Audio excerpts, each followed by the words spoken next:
Welcome to the rabbit hole, where we go deep, deep into the rabbit hole. We're like-minded me. Welcome to the rabbit hole, the truth we see.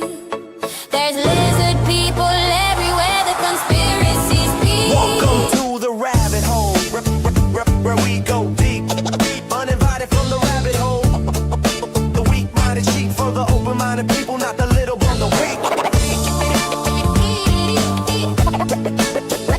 to the rabbit hole. You sure you wanna be? We have before us the opportunity to forge a new world order. We don't have time for a meeting of the Flat Earth Society. Flat Earth Society. Flat Earth Society. And for future generations. Flat Earth Society. Flat Earth Society. We don't have time for a New world order.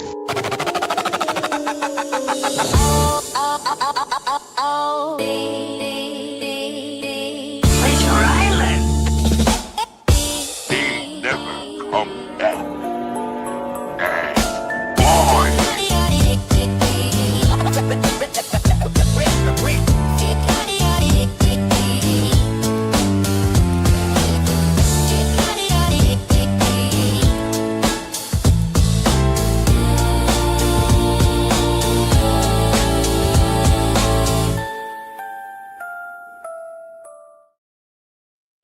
Yes, guys, how you doing? How you doing? Welcome back to the. I'm gonna come over this side so that Eugene doesn't have to have his face over the comments.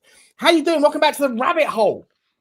It's just Shorty and Eugenie tonight, people. What are we up to? What are we doing? I wasn't even gonna go live. You know why? Because I've had too many drinks. I had a late start to the day. I stayed in bed. I wasn't feeling great. I woke up. I was feeling worse. I went back to bed. I got up and I went, you know what? I've got a lot of work I've got to do. I've got to do Spurs Talk Show. I've got to do Football Week. I've got to do the Nottingham Forest preview. I've got to go on to Forest Fan TV. And then I was like, I need to have some drinks to get me tantalizingly tasty in the world of content.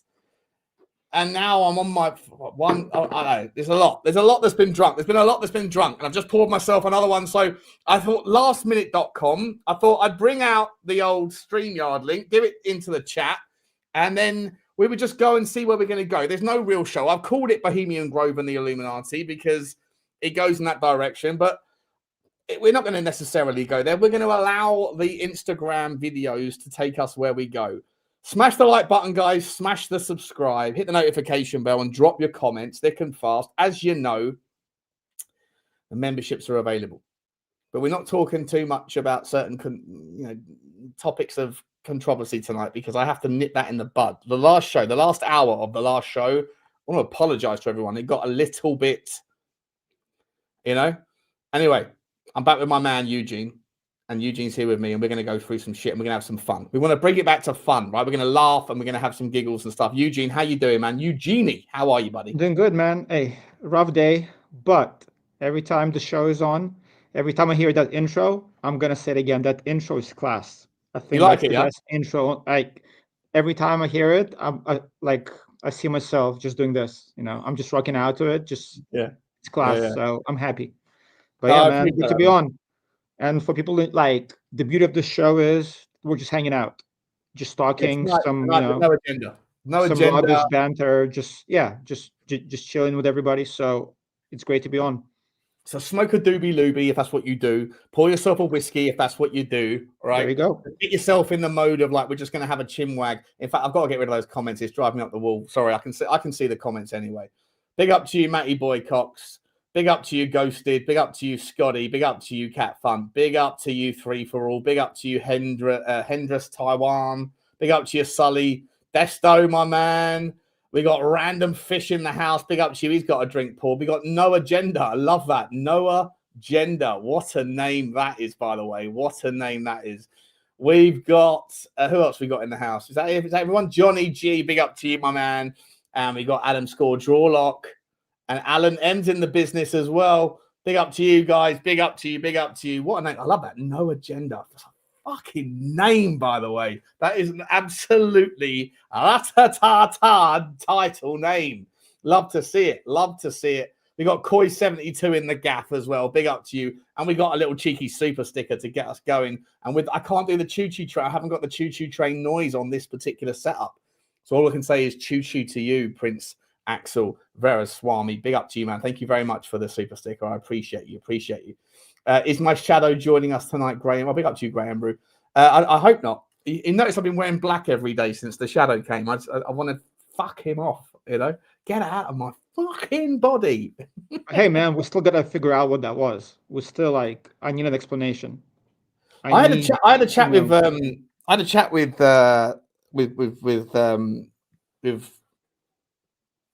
I'm drunk. I had a chat with, what's his fucking name? Johnny Boy, Teflon. I was trying to think of his nickname. I had a chat with Teflon about this, right? And Teflon was saying he used to work in an esoteric shop in London, which is a you know, like shop where they have like, you know, like they sell like candles, they sell like fucking, you know, witch spell books or whatever, all that, you know, that kind of crap. Like you don't really see those shops too often anymore. But he used to work in one. And then someone came in and said that we've got weird shit happening at our office, and so can you come out and check us out? And he went out there, and he was seeing all these you know, shadows in the corner that shouldn't be there and stuff. And apparently John saw something that sort of rung a bell with him as to something else he'd come into contact with in the past. And he said, "Did anybody ever place a curse on you?" And the person said, "Yeah, actually, funnily enough, we had a bad client, a client that didn't pay their bills and it ended up getting toxic. And then it was a Jamaican woman or something, or a woman from like Haiti or somewhere. And then she said, I'm going to curse you." And so he goes, "Okay, cool. Now I know all you got to do is basically say, right, thank you very much, Ghosty. I acknowledge you. I recognize you, but now you have to go away from here. Go away, go back to where you came from." And I was like, "Really? It's that simple to get rid of a curse?" I mean, I'm not even sure if I believe in that shit. Do you believe in that shit, Eugene? Do you believe in the kind of spiritual world? I do. You do, yeah? Sure, I do. I don't know where that line is, where it becomes silly, but I do. Because I mean, I've heard some stories. My mate is from Philippines, because you know they're very Catholic, very religious. He was telling me some crazy exorcism stories. Like, I believe in it. But yeah, man, I've seen those videos of like exorcisms, the convulsions of the children. Oh yeah, it's crazy, man. Like their body shouldn't be going in those sorts of directions. So I don't think those things can be acted. I don't think those things like the body convulses, like the little girls, little boys of like, I don't know, 5 or 6 years old, 4 years old, whatever. And you see the videos of them, right? And the bodies are like arched back and like this, you know, speaking in tongues and stuff. Yeah. Like I'm like, oh, that's just bollocks, right? This is before AI. I'm like, nah, there's no way that if okay, it's not AI, is it real or is it not? And I'm like, well, I don't know. But then I'm thinking, even if it's not real, could you realistically expect a 5-year-old to be able to act that way? Could the body even do that sort of maneuvering on demand? You know, like your body can probably convulse and bend in certain ways that you're not capable of doing. If you fell out of the back of a fucking, or fell down a hill or something, right? Your body would, you know, move into certain positions on the way down, but it wouldn't be something that you could do naturally yourself. So I think that those things are real. But then the idea of like it being real to you, like that shadow on the wall or whatever, you're like, yeah, it's real, but it's not that real. You know what I mean? You know? It's a curse. It's a Lubo curse. Did Lubo curse me? Did Lubo curse me? I would ask him. I mean, who knows? Somebody did. So, fuck, man. I fucking hope not. I really do. Let us know in the chat, right? 1s and 0s. There's 60 of you here, by the way. Smash up that. Like that's awesome. 60 people straight out of the gate on a show that I haven't promoted at all anywhere. I haven't put it on Twitter. I haven't used the Spurs Talk Show to publish it. So 60 of you are here. Love to see it. Eugene and me. Tonight it's not called Eugene, he's Gene. It's me and it's us, right? It's us, Gene. Okay. So appreciate you guys, but let us know 1s and 0s. 1s and 0s straight out of the trap. Right, we do the 1s and 0s game. You know how it works. Do you believe in spirits? Do you believe that, like, you know, the shadow on the wall for like you guys all saw it, right? You all saw it the other day, right? You saw it, Eugene, yeah? Oh, for sure. All over me, all over this thing. Do you guys believe that stuff not necessarily is, but could it be? Do you believe enough in the world of the unknown to believe that it might have been someone coming and saying, "Hi, Shawnee. Hi, mate." And by the way, also, Eugene, do you think it's always a bad thing? Is it always a bad guy? Does the shadow always equal bad person? I don't know if it's good or bad, right? I don't know. That's a good question. Like ultimately, look, if you believe like in psychics in different dimensions, if that's possible, then anything else is possible. Do you know what I mean? Like if you believe that there's something else that's happening, then all that other stuff is possible. So whether it's good or bad, I'm not sure. I don't, I guess it depends. Yeah, I hear you. I hear you. And also, what's Matty Cox saying? 0 because I need evidence, but I hope it's real. Like you saw the shadow. Evidence? You saw the shadow over my body, right? You saw it. There was a clip of it. I played it before. Right? It was weird. And I swear to God, I'm in a closed room. I'm in a closed room right now. The door is closed. I've got one TV here that's off, just here. I've got one TV that I watch football on. I've got a desk that is the only things that are on it are empty bottles of beer and the laptop. That's it. I've got my chair. I've got this chair here that has my dog's bed on it. And the rest of the fucking room is empty. There's nothing else in it. And you guys all saw it. I'm sitting here like this. And I've got, tonight I've got a front light on here, and I've got a light bulb that's not got any lampshade, nothing else. A light bulb. And I was sitting here talking to you guys a couple of days ago, or whatever, a week ago. And then you saw it, right? This big fucking giant shadow just came over my body and then went whoosh and just vanished, right? And it happened like 10 times. I don't know what it is or what it was, but there's nothing that explains it in the room. So when you say you need evidence, I don't know. I've got a clip. I've got a clip of it. I'll play the clip. I'll do the clip again. Who sent it to me? I think Nikos sent it to me. Yeah, there we go. I'll fucking do the clip again. I know it wasn't on here. It was on the rabbit hole clip, wasn't it? When was it? Was it Monday? The Monday show, was it? What day did we do the show on? I don't remember. Oh, I've got it here. Was it last week? Yeah, I got it here. All right. You want to fucking see the clip? And this is just one of them. There was loads of them.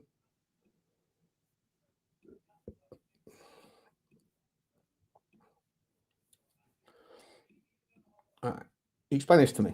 Watch my shoulder, like my left-hand side, so to the right as you see it. Okay. Simpler than that. Yeah, this is what they've done with dinosaurs. But the whole lack of oxygen in the air, is now the purpose behind taking down the big trees. But they were just bigger people, bigger plants, bigger animals. Hold on, this is what they've done with dinosaurs. But the whole lack of oxygen in the air, is now the purpose behind taking down the big trees. But am I crazy? You saw that, right? Oh yeah. No, at first I thought it was a joke. First I'm like, yeah, it has, but it happened again. I was like, it's so weird. How's my camera shit? My camera's not going to put a shadow over a part of my body that made me notice it. I looked around. Right, you saw it. Yeah, you saw it. Definitely Helga. Hey. Anyway. Should we have a little look at some videos, Eugene? Let's do it. I'm ready. My body's ready. Okay, let's. I honestly, I haven't even named some of these. Right, I just found some wild things. And I just uploaded them. Let's just have a look at random. They're all called Snap Insta on my thing. Let's have a look at. Let's pick this one here. So the legend is they get down there. Admiral Byrd takes his plane, starts flying across Antarctica, and sees patches of green. And he can't believe it.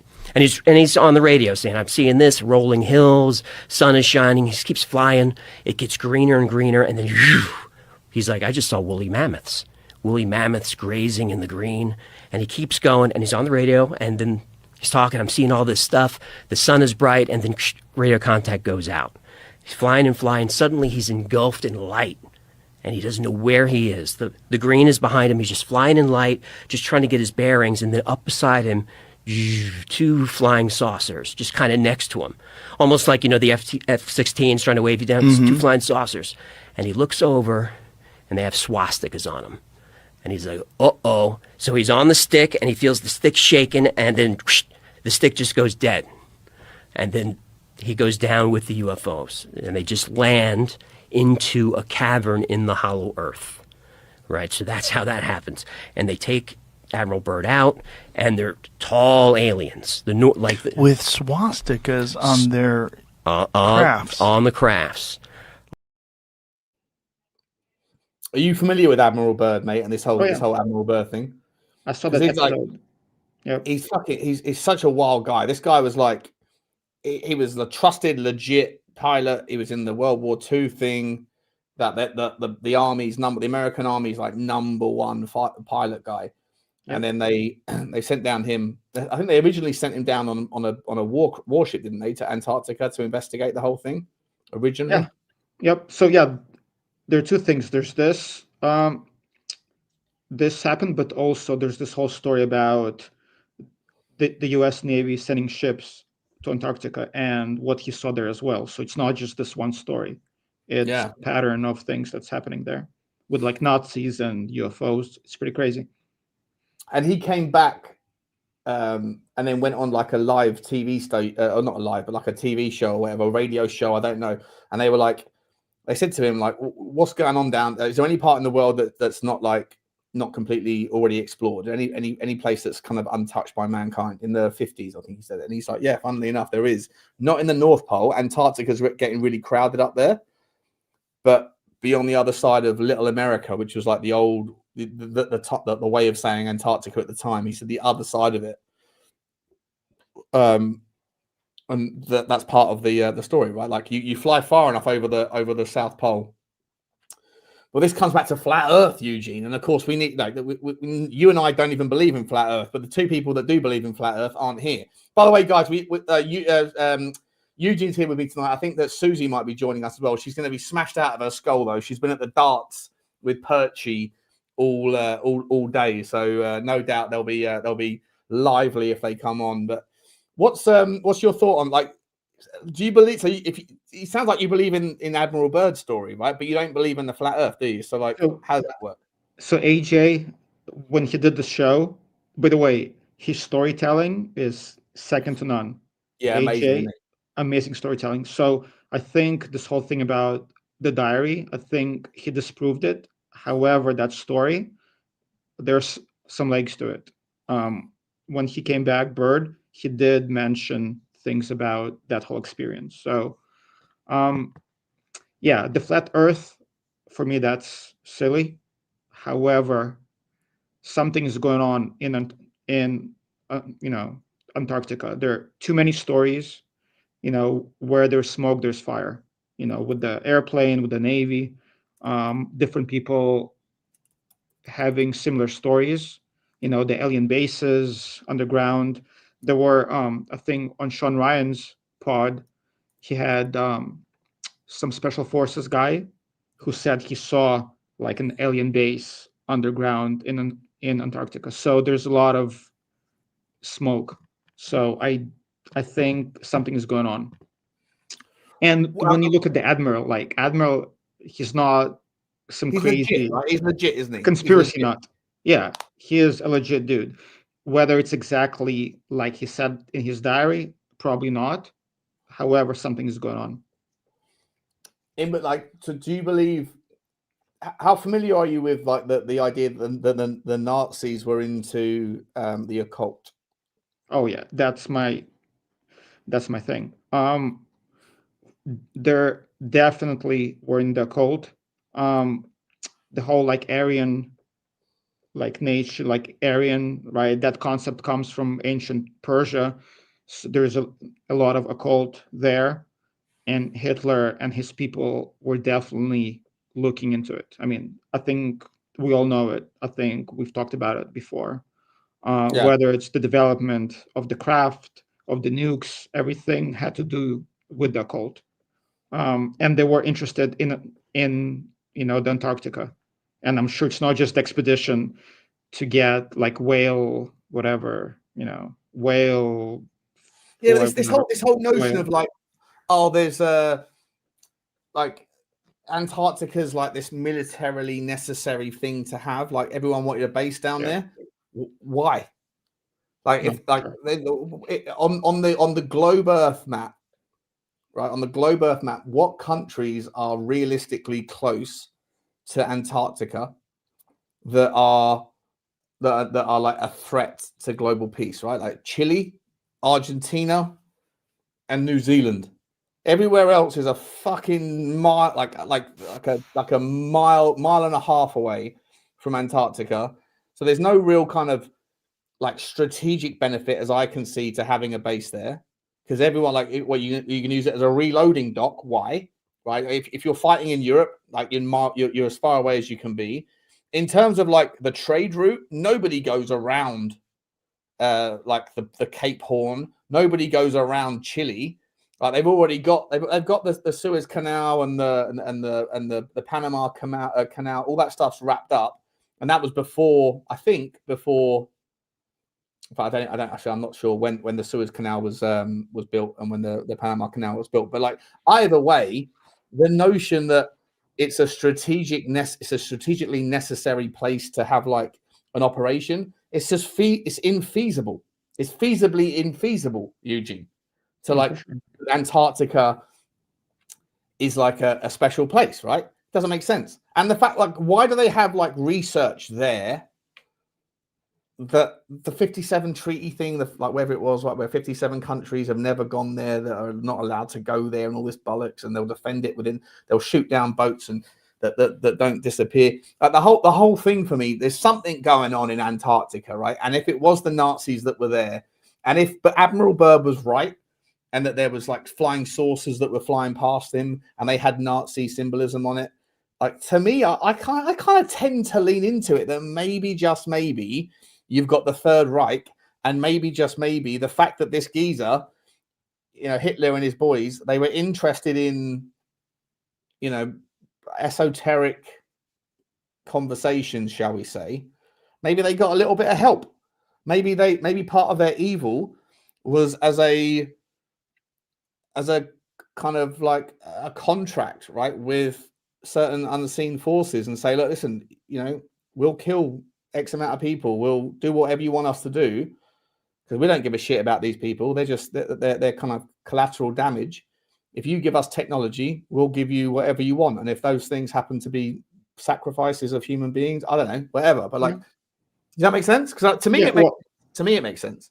And also, like, I think I touched on it before, but after the war, a lot of the Nazis who escaped to Argentina, right? There was a theory that they made a deal with the Americans, saying, we're going to let you go, like all the high-ranking SS people and Bormann who controlled all the finances. We're going to let you go to Argentina, but you have to give us your tech, the nuclear bombs, like NASA, all that stuff.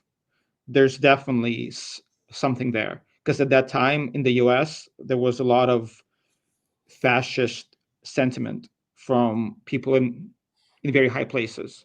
So something definitely was going on. All those Nazis escaping to Latin America without getting caught, like something is going on.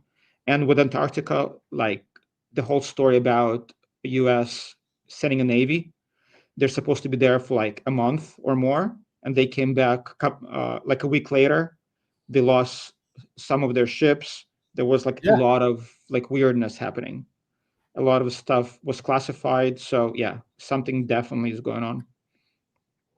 And also, interesting thing, I was watching a clip. I forgot. I think I posted it in our group channel. But there's the bleeding iceberg. So there's this iceberg in Antarctica that bleeds. So it has like red stuff coming out of it. And they discovered a new life form. It's a bacteria that doesn't breathe oxygen. It oxidizes iron, and that's how it lives. And it forms this like red thing like inside the iceberg. Right. So it's like a new thing. So who knows what the hell is going on like underneath the ice. So it could be. So let's run with that though, right?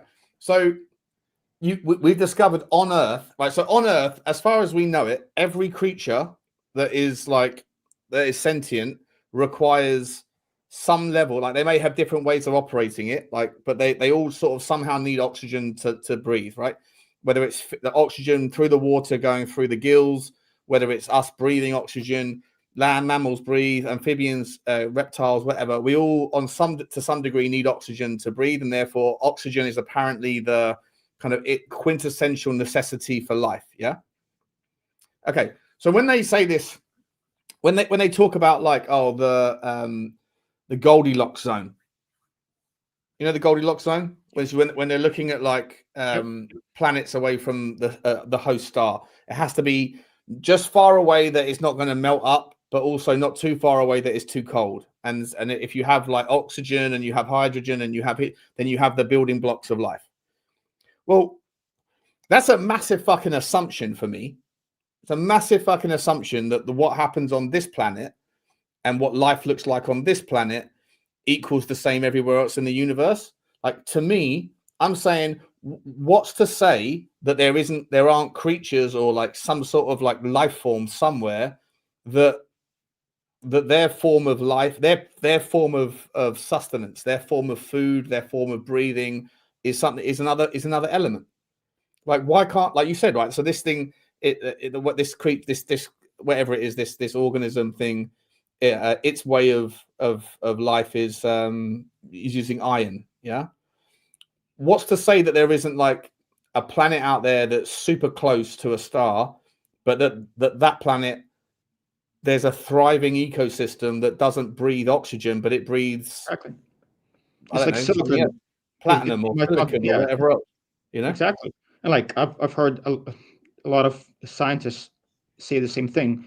When we look for like aliens, we look for somebody like us, right? Yeah. Like carbon-based life forms. It could be completely something that we're not even sure what it is.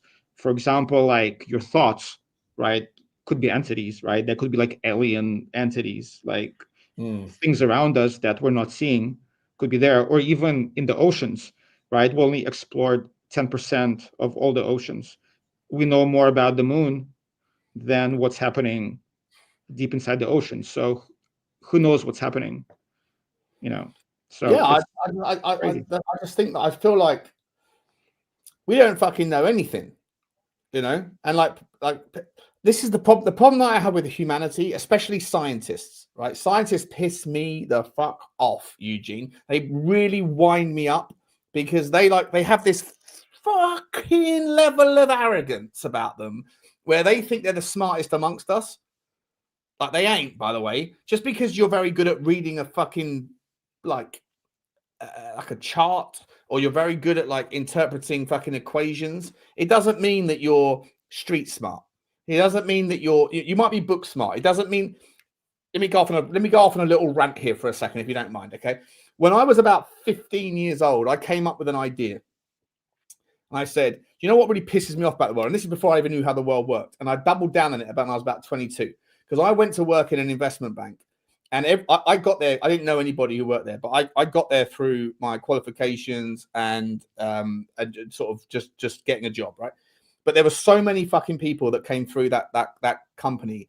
It was like a nepo baby thing, like, oh, I'm the son of someone else. And there were 16-year-olds that got a chance. They didn't go. They finished school. They were street smart people, but they weren't obviously educated, and that's fine, by the way. I've got no like, I couldn't give a fuck about the education system, but some of these kids were so good at the idea of trading. They were so good. They just got it, because from the age of 16, when they were still like learning, they're still like, their brain was still absorbing everything. They just stopped having to worry about English and history and fucking art and everything else. And they went straight in and go, right, your job right now is to figure out the prices 2, 3.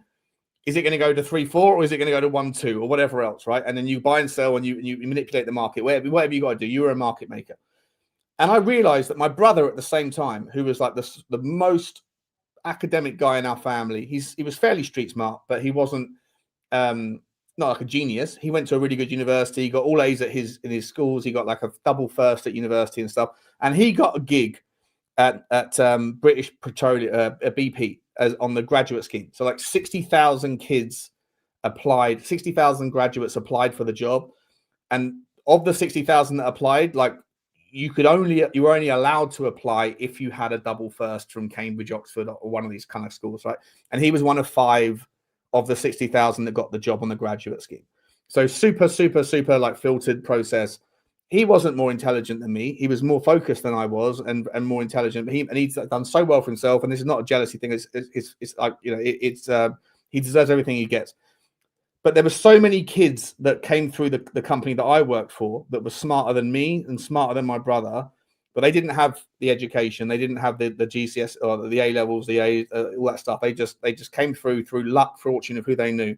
And I realized then that there's plenty of kids out there of certain you know backgrounds that have, you know, that maybe they've got like all of the A's in the game. Maybe they spend all day long studying and they're brilliant at reading a book and reciting what's in the book.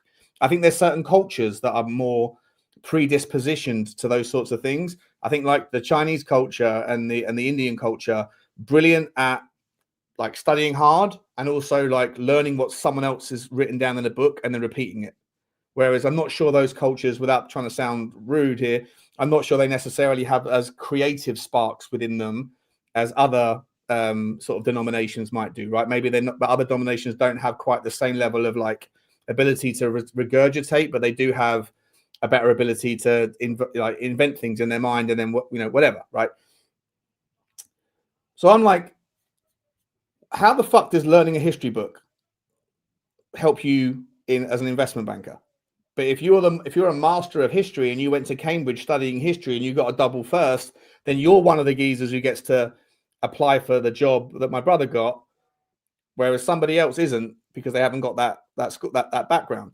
So I always thought that there was a need for like something else, like extracurricular activities, not necessarily whether you play well at rugby or football or whatever else, not necessarily whether or not you're good at debating, but something else. There should be like a fucking Dragon's Den or a Shark Tank kind of environment whereby everybody that's trying to stand out from the crowd when you're 21 years old, where they should be able to like rock up to a place after they finish their final exam. And from the moment they get there until the moment they leave, they're being examined by people that are like they're credible in the art of understanding the kind of X factor in people's mindsets that you can't read in a book. You can't prepare for that shit, right? You can't study how to solve an interview question. You just got to turn up and you're going to get put into a bunch of different environments with a bunch of other hungry kids, hungry people.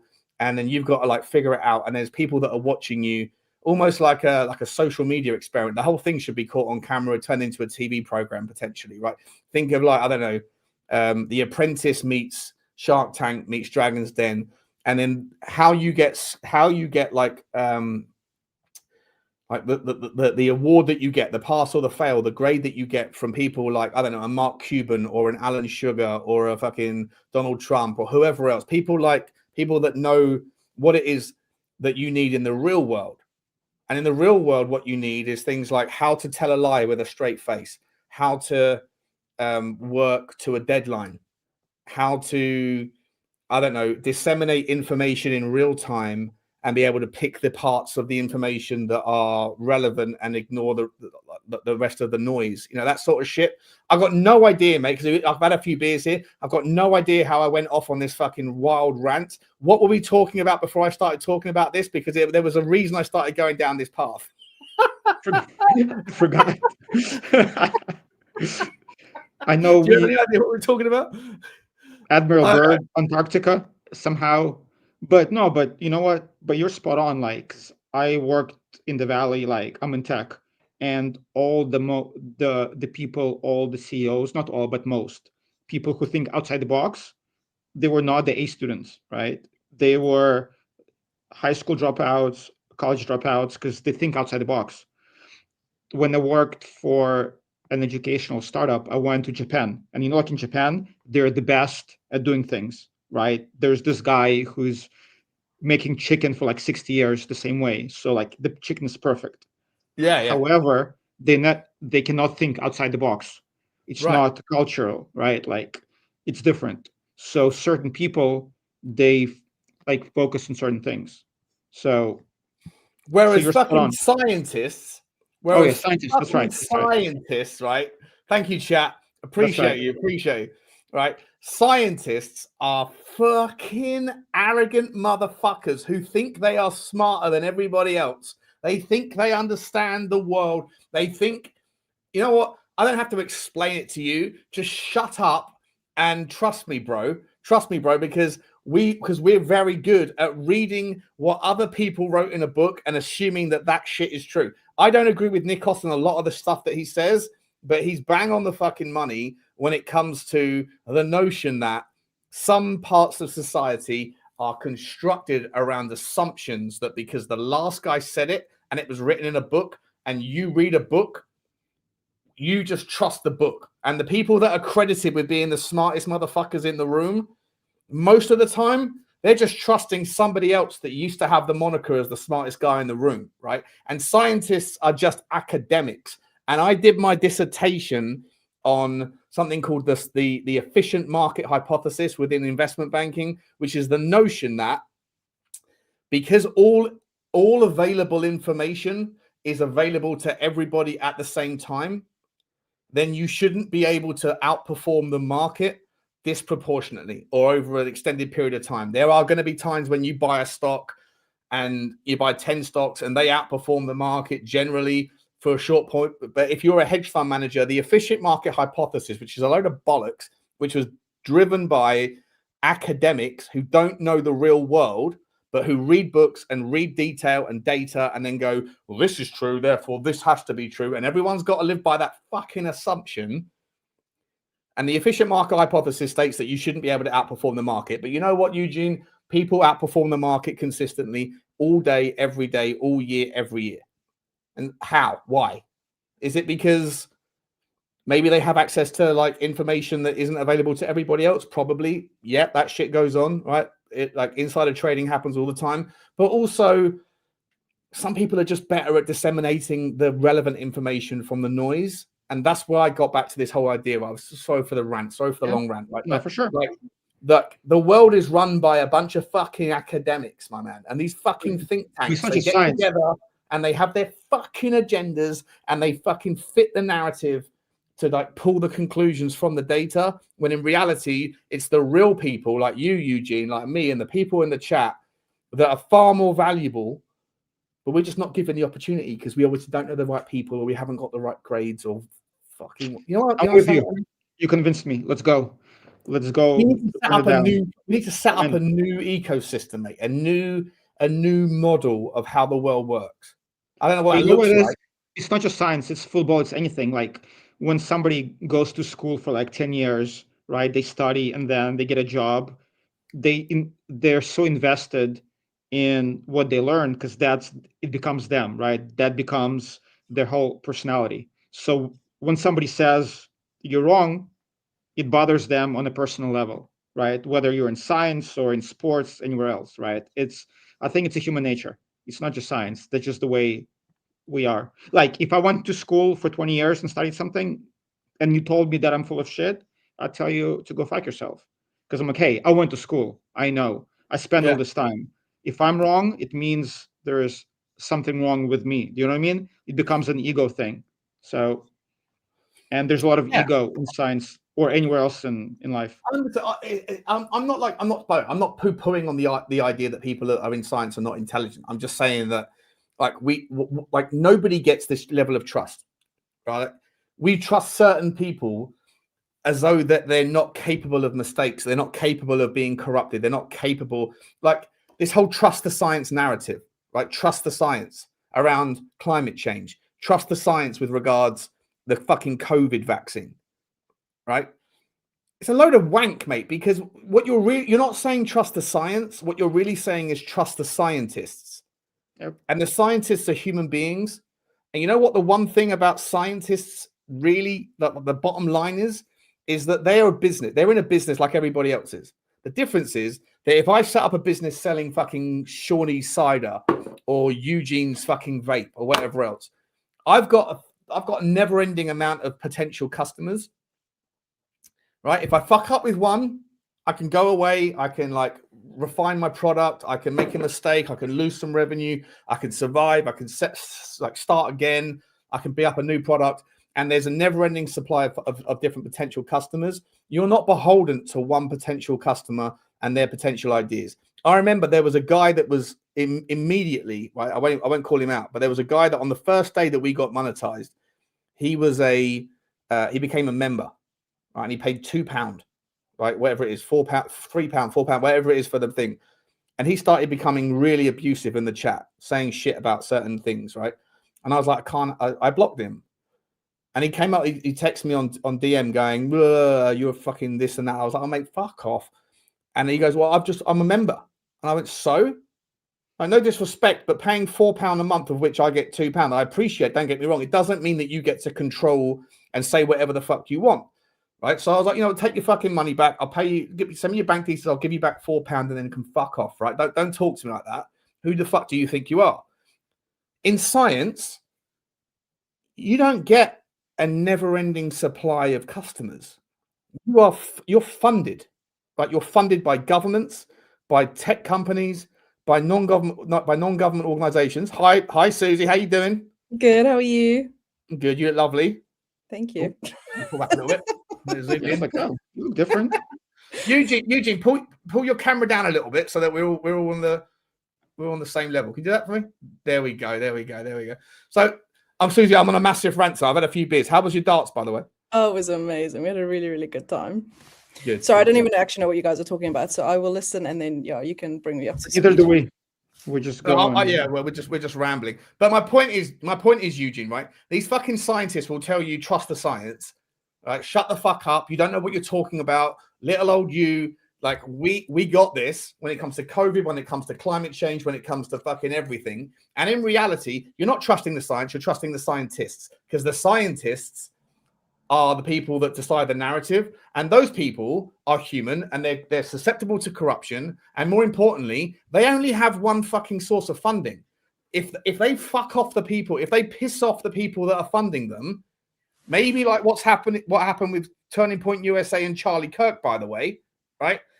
I'm not about Israel, just we're not about down there, but just you piss off the wrong person, and you only have a certain amount of donors. It's not just any political party. Same fucking deal.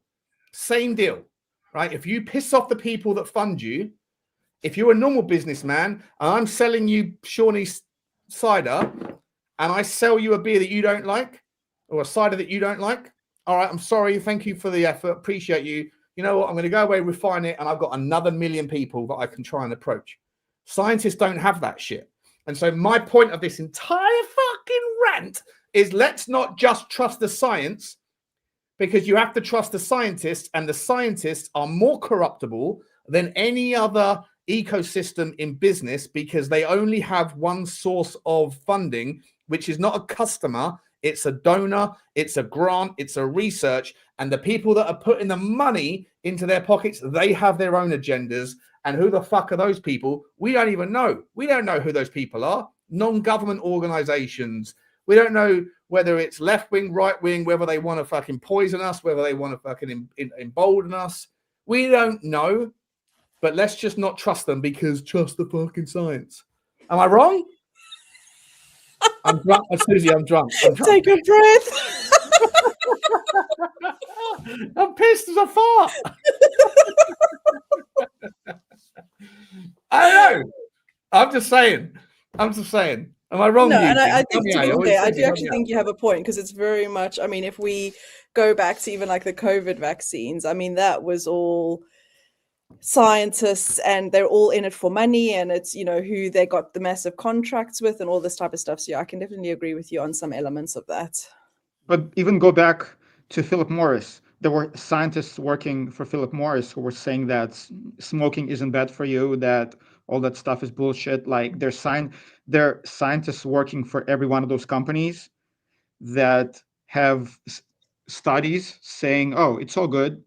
You can drink as much Coke as you want. You'll be fine. You can smoke as much as you want. You'll be fine. So if you look at the money, where the money's coming from, everything becomes clear. If you look at the grants, if you look at the flow of money, then it all makes sense. Again, it doesn't mean all scientists. There's some who are very open-minded, but a lot of them, again, it's human nature. Whoever pays you that's what you say, you know. That's who you listen to. Yeah. And I'll be, I mean, again, I'm not a hypocrite. I'll be the same way. If I work for a company and there is a message like, hey, you got to say that, we're going to pay you X amount of money, I'll be like, cool. I can be bought. I admit it. So a lot of people are the same.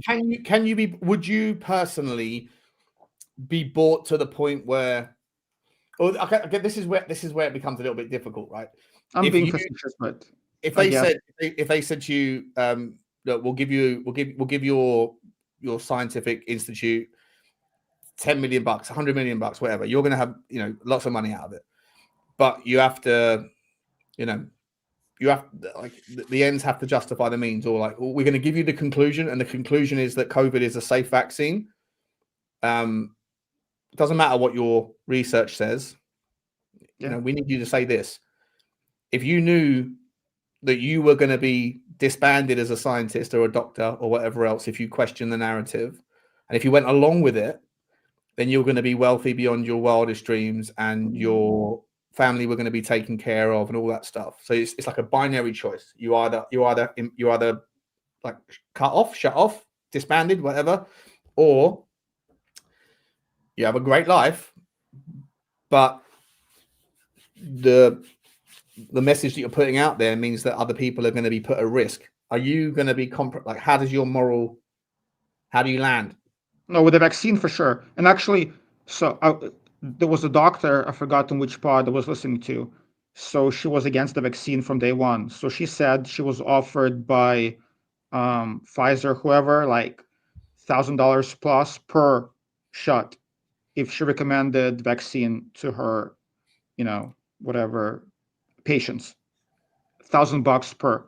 And same thing goes for everything else, for the meds, right? Like all the doctors who recommend certain medication, they're getting free trips, they're getting kickbacks.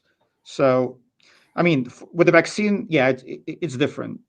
However, to be fair, to play devil's advocate, for example, when we talk about the quotas, let's say, right? Like in science, if I ran a lab in Oxford or Harvard and I needed 10 million to do like a study, you know, on cancer or something else, and I'm told you got to do this thing, you have to hire a certain percentage of, you know, men, women, you know, this race, that race, otherwise you will not get that funding.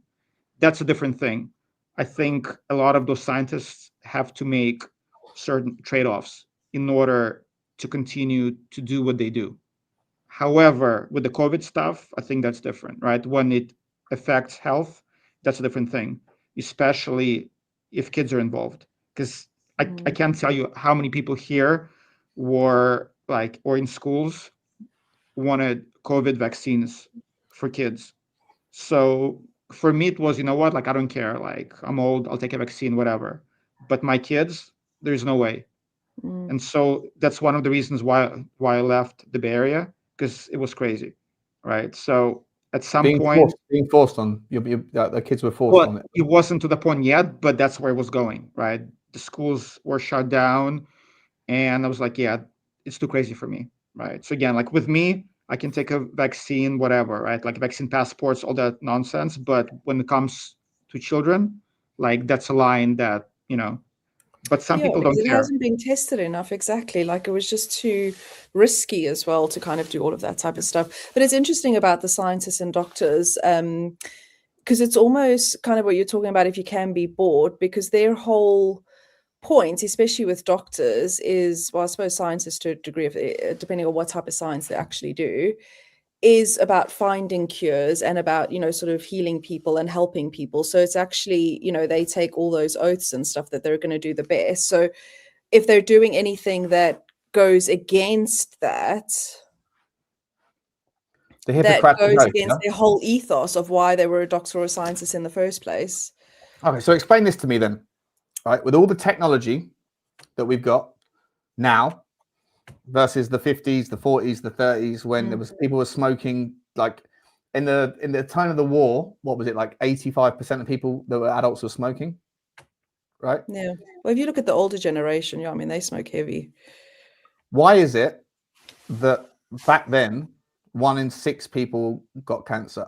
Then in the 50s, it was 1 in 5. Then in the 70s and 80s, it was about 1 in 4.5, like 9 in 2 or whatever. Also 2 in 9. Then as you got to about the 80s and 90s, when I was going up, it was 1 in 4, then 1 in 3. It's now 2 in 3 people in their lifetime are going to get cancer. Yeah. What's going on there? Yeah, no, I totally all this better technology, all this better detection, all this ability. I mean, there's an argument to say more people had cancer then back in the day, but there's just better ways to like determine it now. So like more people in the past just died of like, you know, ill health or, you know, old age or whatever else, right? But we'll live longer too. That makes a difference. Yeah. But like for me, I personally think that the only way you get cancer, unless you've got like predisposition to really bad luck, I think it's something that you're consuming. Is either what you're eating, what you're drinking, what you're breathing, or what they're putting into your body via injections. And the numbers are going like. But they talk about the money that gets, all of the funding that cancer research gets. And by the way, I'll do a cancer research thing because like I'm all for it, right? But like 2 in 3 people now, like 2 of the 3 of us on this screen, 2 of us are going to get cancer. Oh God, Sean, please. That turned dark. I'm one of them. I'm going to get it. So it's one of you 2. Okay? It's fine. You've got better odds, statistical better odds now. Okay, I'll take the first. I know what's going to happen. I'm just saying, like, but that's it's scary. At some point in the future, you'll hear every one of us is going to get cancer in their lifetime. That's why you must like eat healthy. But like, no, like doesn't matter. Like the trend, and you're talking about like governments that are supposed to protect you, governments that are supposed to like, you know, that like they're of the people, for the people, by the people, or whatever the phrase is. Why is it that they haven't like sorted out any kind of legalities around the poison that they put in the foods? Right? They don't do anything. And England is better than America. When I first moved to America, when I started eating food from like the local Safeways, I blew out in like hives and horrible skin conditions because I was used to eating Australian chicken, which has got its own like decent level of rules around it or whatever, but not in America. The eggs in America, disgusting. My point being, here, like they're like in cereals, there are dyes that are illegal in Europe. Like the food, like the vegetables, like the pasta. That's why everybody's fat here. When people eat like pasta or pizza, like they gain weight. When they go to Europe, like they don't. Everything is like the food here is terrible. Just it's all everybody's getting like weirded out. It's a downer for a Friday night. Back to the Amazing. Moaning about a vaccine but sniffs an 8 of Coke. Fair enough. Listen, that's my choice, by the way. We don't do 8 balls. Well, I can't. We just do stuff. But listen, I don't want. If someone's forcing you to sniff cocaine, problematic. Someone's offering it in a free market. That's true. It's your choice. No one's like, you know, no one's forcing that. But they told you if you can't travel if you didn't get a fucking vaccine, Maisie. How are you okay with this shit? And if you're okay with it, Maisie, maybe this channel ain't for you, bro. At least not tonight, because I'm on one. I've been drinking all day. You know, that's what we do here. That's what we do. No, but that's ultimately that's what it is. It's personal choice, right? Like I believe I'm a libertarian. As an adult, you can do whatever you want as long as you don't harm others. However, I don't want to be told that I have to do this, or that. So it comes down to that. Whether like vaccine, take as many as you want, you know, but it's your personal choice. To a point. To a point. I'm not like Nico's where I'm like science is crap. Like no, like if I'm sick, I'm gonna go to a doctor, right? If I need to learn about this. How old's your kid? Me. No, you or both of you. How old are your children? Oh no, Eugene, no, you go. Mine 3 and 10. And yours, Susie? 3.5. Oh, 1 or 2? Twins, yeah. Twins. So 2.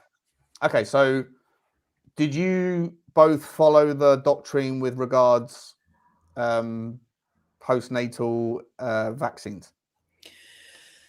So with the COVID one, so COVID was before I fell pregnant, and then when I was pregnant, they told me to do the vaccine and it was completely safe for kids, but I was very strong against, like, again, kind of what Eugene said was, for me, I was okay to do that, but I thought there was no proof on what it does to babies. Like, they hadn't experimented with that. So that was a hard no for me. So, and I think I'm so thankful now I never did it. But with vaccines, when they were little, obviously the usual vaccines, I did get the first rounds done. And so funny, the doctors have been chasing me now they're at the age now to get their top-up vaccines.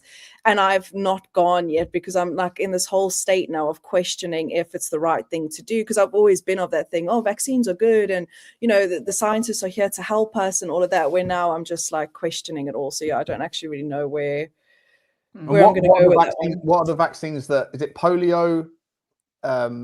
Yeah, so all you usually get measles. They obviously want the kids to get the flu things now, which the sniffy things up their nose, which I'm just no.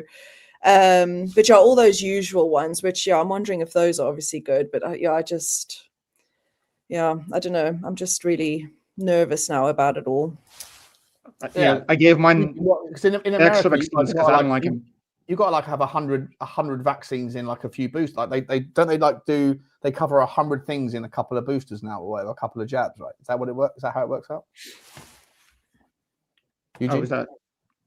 Oh, so here, like, it's crazy too. Like in the 80s, there were only a few vaccines. Now it's like dozens and dozens of vaccines.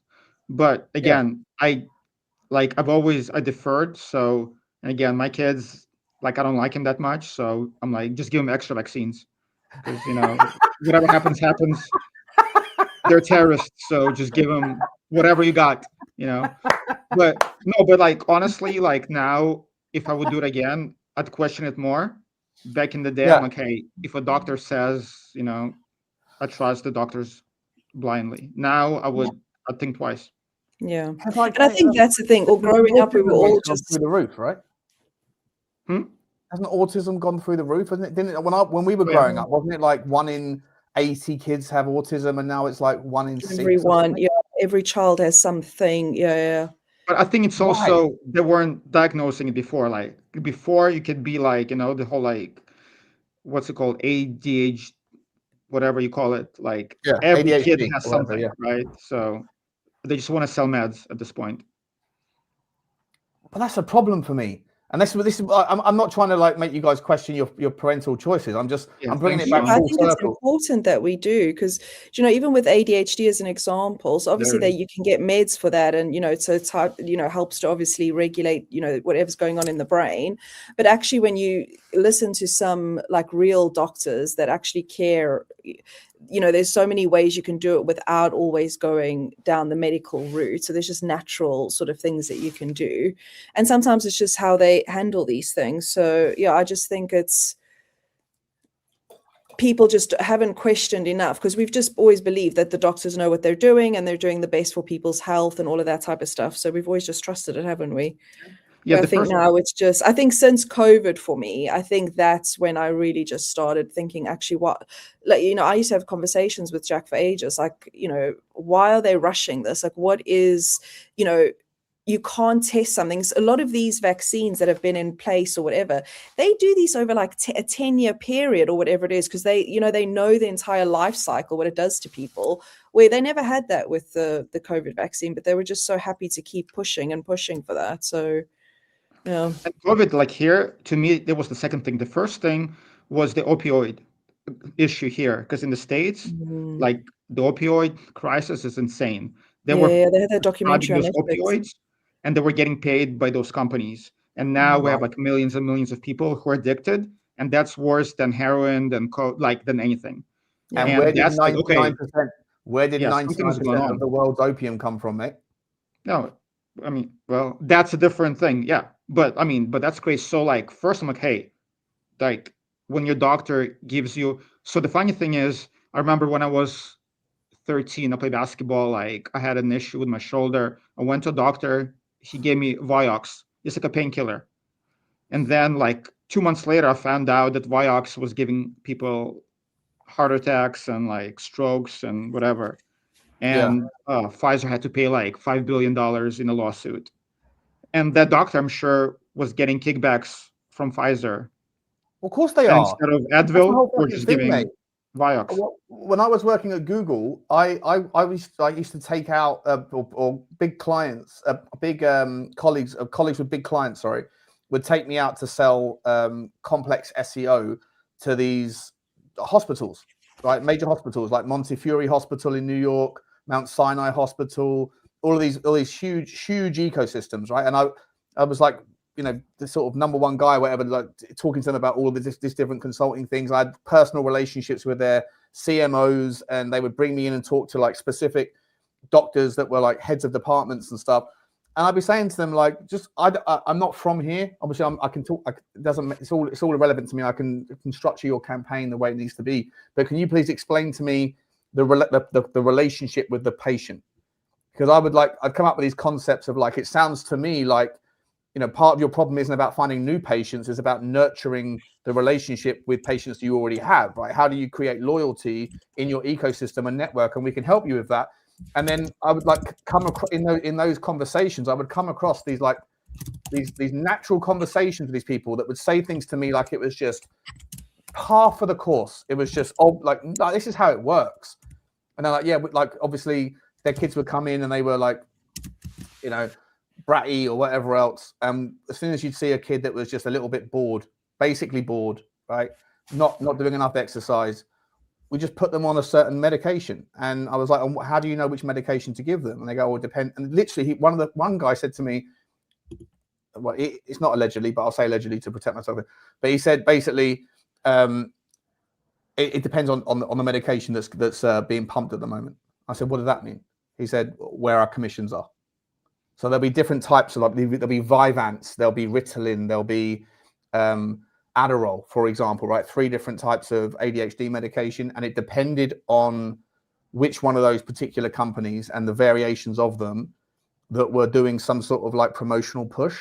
And I'm like, so you and your team across all of New York are prescribing medication to children, not based on the specifics of their need, but based on which one of your suppliers was giving you a promotional push.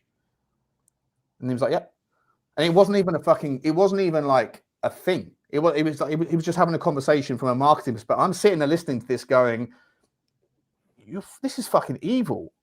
Like, you don't care about the specific needs of the kid. You care about which one's going to make you play golf easier on a Sunday morning because you can buy a new driver. Like, well, you know, my point being that's why I was saying that the whole point of this first hour of the show has been like, trust the scientists versus trust the science. To me, I think that it all comes down to money, right? It all comes down to protection, collaboration, and control. And in different divisions of certain industries, it's not necessarily what's best for the person; it's what's best for the person prescribing it. And that to me is pretty terrifying, because we just go, oh, you're a doctor, or you're a policeman, or you're a physiotherapist, or you're a teacher, or whatever it is, especially in public work or work where you can't go and find new clients, you can't go and find new customers. If you only have a select amount of, or a very finite amount of revenue streams, then daddy's telling you what to do and you're going to do it, but yet you still get to like hide behind the banner of, I'm a good person, I'm educated, and I've got all my degrees and certificates to prove it. And I don't know. By the way, just I know people to do a full circle to conspiracies. I wonder, because you know how like when scientists discover clean energy, somehow they have an accident. I wonder how many doctors or scientists who discovered some natural cure for things also got into a car accident or this or that. Like, I'm sure there's a crazy amount of people, whether it's energy, whether it's, medicine, anything else in life, when you speak out or when you're on the verge of disrupting those industries, something happens to you. Back to conspiracies, because, some people, they don't want politics, which... Yeah, I apologize for my tangents tonight, guys. You know me. There's 100 people in the house, by the way. Big up to you all. People that know me know that when I've had a few beers, tangents are going to tangent, Susie. You know what I mean? It's what happens, Shall we do a video? Should we do a random video? See where we're going with it? I get scared of your videos. That's the best part. I've literally, I've got like 80 videos in here, and I like, it's usually when I'm really drunk at night before I fall asleep. I'm just going through Instagram, going, what's that now? Like that. I've been saving them for you. Yeah, and I just go and download them all, and then all I ever see in the download list is like Snapchat, and then some random code, or not Snap, sorry, Snap Insta, and then some random code, and I just upload them. And so I don't even know what these fucking things are that we're going to see. Yeah. You can go anywhere with them. Because you know what I do when I scroll? I'll save stuff, and then when you tell me the topic, I'll be like, yeah, let me spam him. I appreciate the spam. Maybe the Charlie Kirk video was fantastic. I thought that was the most organized show we've done, to be honest. I thought it was really good. You know? Thank you for that, by the way, Susie. Thank you for that. All right, let's see where this fucker's. Who's this guy? All I can see, if I can show you my screen, you'll see what I mean. All I can see is like a thumbnail of it is tiny. I'm just going to pick one at random. Let's go for this one. Honestly, ladies and gentlemen, he flew 1,200 miles with the wind in his back into the inside of this planet. Not a molten core, far from it. Continental shells bigger than on the surface, seas that were equal to ours, and he took 300 photographs and brought them back, and I tried to see them, and Franklin Birch, who was at the National Archives, would not let me in. Oh, I got in the cage, but I couldn't look at anything. Caldwell found those records and read them in 1940, and he took his round-wing plane in and went right through the Earth and came out at the South Pole in a 125-mile opening there. That's one thing he did. I told you that was 1940. That was a great accomplishment of the round-wing plane at that point. We hadn't had to fight a war. We hadn't had to do anything. 1952, I hesitate to tell you. I've had 3 attempts on my life, and I don't know if I'll walk away from this meeting if I say any more. I've had the needle, I've been poisoned, and I've had people sent to kill me. Legit. I believe him. Do we trust old men? Death. He's like, what's he got to prove? But how old is he? He's not going to last a few more years, right? I don't know how old. He's dead by now. Probably that was probably a few years ago. He's talking about inner Earth, which I believe is North Pole access only, not South Pole. He's suggesting. I'm pretty sure that's the Admiral Byrd thing, the way he said that he went over the North Pole, and then as you go over it, then you fly, and then suddenly you just kind of gravity changes, and you just like if that's the kind of the plate, like that's the North Pole. As you get over here, the hole's here, and then you carry on flying, and then sort of gravity just changes, and it makes you fly into it. And then within it, there is all those lands of. I can see Susie's face. Oh my god, this means you've been drinking too much. It's not my words; it's his words. I didn't fly the plane. I believe him. I believe him. You believe in Eugene, yeah? Oh, for sure. Well, to a point. I mean, it's like a broken telephone, right? There's a story, then the story changes over time, but something is going on, like something is there, right? And with the photographs, I mean, that's a pattern, right? I think I told you before, on Jesse Michael's show, I was watching Danny Sheehan. He's a lawyer for the Jesuits, for their, like, the whole, like, for Vatican. He was the lawyer for Carter. So he said there was some stuff that Carter couldn't even get. He actually got access to, I forgot what it, not at the Library of Congress, but there is a place where even the president couldn't go, and he saw the pictures of the UFOs. There's like stuff that's so classified that even the president couldn't get access to it. So if that's the case, you know, there are definitely pictures of things that are not being shown to us. Same thing with the moon. Same thing with Mars. There's a lot of info out there that's classified that we don't have access to. So it's possible. See, I'm pretty sure that I saw a video years ago that was from the space station, the ISS, and these are all just obviously fake pictures, right? But it basically looked a little bit like this, but it wasn't. It was a lot like less obvious than this. and it kind of, as it was flying over Iceland and that, just in the top of the picture, and it was like an International Space Station footage, you could see like a kind of a giant chasm in the North Pole. I don't know about this one. But it was they sort trying of like to say this. that it's hollow, and then you come out at the bottom. No, like, so if you were flying a plane from, say, wherever, like Europe, which I think is the bottom left-hand side, like the southwest corner, if you were flying over it, then as you go over the North Pole, that hole that's there, basically gravity, you don't necessarily have to dip your plane into it, just that the gravitational pull at the center of the North Pole, it just pivots, and then as you fly, you just sort of, you can't fly over it, you just sort of get sucked and you go into it. And as you go in, it then apparently opens up into like Agartha or one of these mythological kind of lands that has like giant mammoths and dinosaurs and fucking UFOs and all this shit. Apparently, Admiral Byrd did the North Pole and the South Pole, and he saw kind of crazy things on both sides. Like I don't get it. I mean, if the North Pole's hollow, if you can get an entry point, if there's like an access point in the North Pole, does that mean that it's the same at the South Pole? Because the flat earthers will tell you that the South Pole just goes on and on and on. Once you get over the white wall, over the ice wall, then that you get into new lands and stuff. Like, so I'm not sure. Hey, what's that book? The story, Journey to the Center of the World or something? Yeah. I forgot who wrote it. Right, that's the same. The premise is the same. They used to be the movie as a child. Yeah, the movie is based on the book from like 1800s. Jules The Verne, I Rock. think.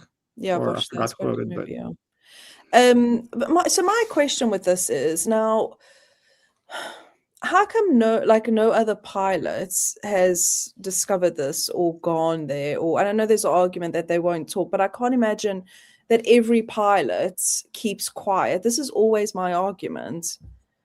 Do you know what I mean? You're not allowed to fly over it. You're not allowed. Apparently, like, you're not, like, there's no planes. This is one of the things that. But if you're a pilot, okay, but here's the thing: if you're a pilot and you have this interest and you want to prove these things, would you not just go and see what? Or do you think everyone is literally too scared that they're going to be blown out of the sky? What, in a commercial plane? Yeah, or like just some little plane, not necessarily a massive. I'm not sure if like a little fucking like a bifold plane would be able to go from Antarctica and get there, because like they but can it did in the 1940s. Yeah, but even now, like, I'm sure if it was true in the 40s, it's not going to have changed, does it? Right, so it would still be the same now. If it was true then, it would still be true now that there's a giant hole in the middle of the North Pole, and there's a lot of land. Why has nobody else tried it or tried to see if this is real, or like, do you know what I mean? Just to kind of lay the argument. I mean, I don't know. I hear you. Maybe they have. They've been unalived. Maybe. Yeah. No, but you know what? It's funny. Like, it sounds crazy, but you know, the whole, like, there was the Y-Files episode on the Grand Canyon where they found like caves with like Egyptian hieroglyphics. So now that place, it's sealed off, and if you go there, you get the army like Black Hawks on you after like in 5 minutes, and that's the Grand Canyon.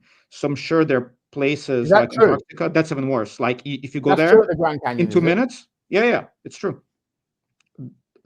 There are videos of YouTubers. I don't believe the Grand Canyon is. I don't believe the Grand Canyon is like used to be a giant river that's like just like it's just eroded down, 1,000 feet. I think that was an old. I personally think that was like an old quarry. But the point is, there are certain places like the Grand Canyon, like Antarctica, like many other places. If you try to get in there, the army, the navy, whoever, and the people who are there, they don't wear like like the army uniforms. They just wear some random like black uniform. You have no idea who they are. They could be the private security, they could be whatever, but they don't allow you to get in. So it's probably the same thing in Antarctica. Yeah, and also I think that there are as much as I hear like Nikos say, hey, sorry, sorry, don't you dare. No, I'm kidding. I love you, Nikos. He's not watching. I messaged him earlier. He's all gone quiet. Old Nick, I says. I don't know what's going on. I must be out with the birds or something tonight. Like he always says, oh, you can't fly from point A to point B on these flat Earth maps. I'm like, yeah, but I've done it, right? I flew from Johannesburg after my brother's wedding in Pietermaritzburg. I flew from Johannesburg to Sydney in like 13 hours or whatever it was. It was a jam-packed Qantas plane. I'll never forget it because I had some absolute donut, some unit next to me who fell asleep and was just leaning into me the whole time, and it was horrendous. But I've done it, right? And like on the flat Earth map, it doesn't make sense. But at the same time, if you are in Australia on the globe map, you could get to like South Africa or South America or whatever in half the time if you flew over Antarctica. But and the same with like flying from the UK to China or somewhere. You could halve the time if you went over the North Pole. But there's no flight paths that allow you to fly over the North Pole or the South Pole. So why? And the argument, like the answer I hear is, oh, in case it crashes. Like, if a fucking plane crashes from 40,000 feet, you're fucked, whether that's over the ocean, whether that's over land, whether that's over the ice caps. It doesn't make any sense. It doesn't make any sense because wherever you're flying from, by the time you get over the Antarctica or the Arctic, you're already at like peak altitude. And crashes happen generally in takeoff or landing, right? So once you get in the sky, you're pretty much okay until you come into land and if there's a problem. And there's not that many problems, right? How many planes are there every day? How many crashes are there every year? To me, I'm like the argument that the reason why we jump from here to here to get to here, or wait, let me do it here. From here, we fly from like here up here to get to like over here. It doesn't make sense when you could just go from here to here. Whatever. It's all backwards. You understand what I'm saying, though, right? You understand what I'm saying? Is that Perchy? No. Yeah. Stay away, Perchy. Stay away. Sean Butler, stop talking absolute nonsense. Do you know the reason why planes don't fly over the Antarctic? It's not because of go and get your laptop. Go and get your fucking laptop, Chippy, and come on. Don't fucking sweat me. I'm in bed playing Football Manager, chill out. Don't fucking sweat scouting. me. Listen, for us, Sean. Go get your laptop. Go, if you want to have an argument with me, go and get your laptop and we'll have an argument on here. Mate, I am drunk. I will bury you. You know what I do, mate? I listen, I'm not in. I go and get your laptop and chime in. Does he need to be in a different room, though? Or no? Oh, he's going to do it in the other room. Yeah.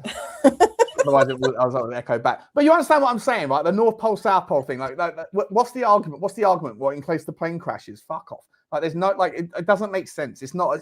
Sometimes you're just your body. I'm not saying the world is flat, and I'm not saying that there's a big giant hole in the North Pole. I don't believe either of those things. But like the real, like the narrative that's presented to you as why certain things don't happen, they don't add up in my mind. I think that there's so many things about it that I'm just like, the logic doesn't logic. Yeah, that's fair. Yeah, no, and I agree, because I think since this whole thing about the whole flat Earth, like I have actually been trying to research it, but like even with the flat Earth, some things don't make sense to me, as they don't necessarily make sense to me on a globe.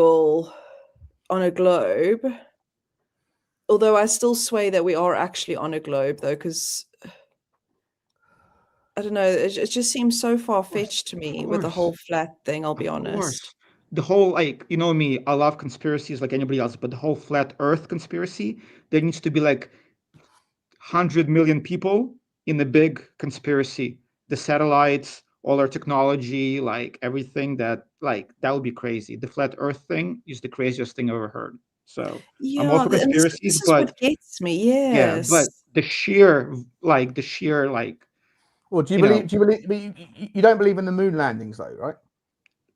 I do. However, I question it now after, like, I thought it was silly. Remember when we talked about it? But after I watched an episode, I think it was Rogan about a lot of the weirdness that's happening around it, and people being unalived who wanted to talk about it. And those are like the astronauts and like this, the NASA like whistleblowers, something fishy is happening. So now I have some questions. Like, so there's nothing that I could tell you. Nothing that I could tell you, or Nikos, or Teflon John, that's going to convince you that the narrative that you're being presented with is bullshit. But if Joe Rogan puts on an episode, no, you'll not go, him. oh, that makes sense. No, well, because they're looking at actual like evidence of things that they happened versus. What, and we're not. What, don't diminish this, because this channel is nascent in its growth, mate. As Susie said correctly last week, if we get famous, if we get massive, right? Impossible. I hope not, because this will be the end of my life. That's why we're here, Eugene. If this channel gets a lot of eyeballs, I'm finished. Well, no, you're not. No, you're not. We're just getting started. We're just getting started. A whole new ecosystem opportunity pops up. This is how it works. Perchy, how are you, my man? Tired, exhausted, didn't want to come on, but yeah, thanks for dragging me on, Sean. Right? You say fraudulent stuff, and I have to come on and just correct you. It's all good. All right, here we go. Talk to me.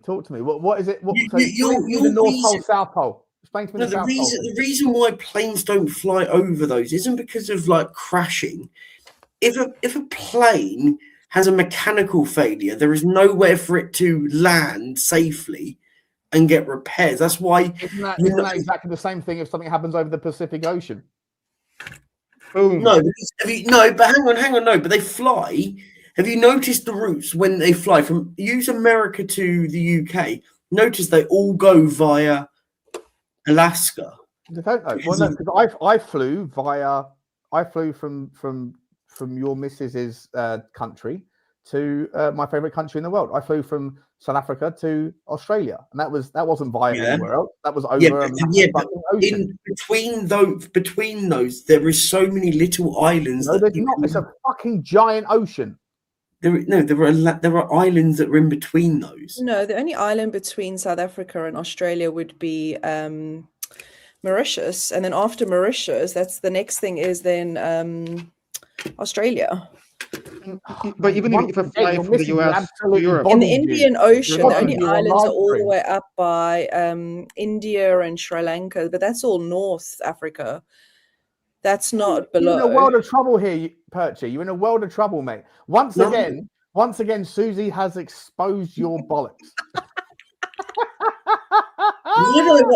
Hang on, why do I come on to be like, this is ridiculous? I was in bed, very relaxed, trying to reduce the hangover right now.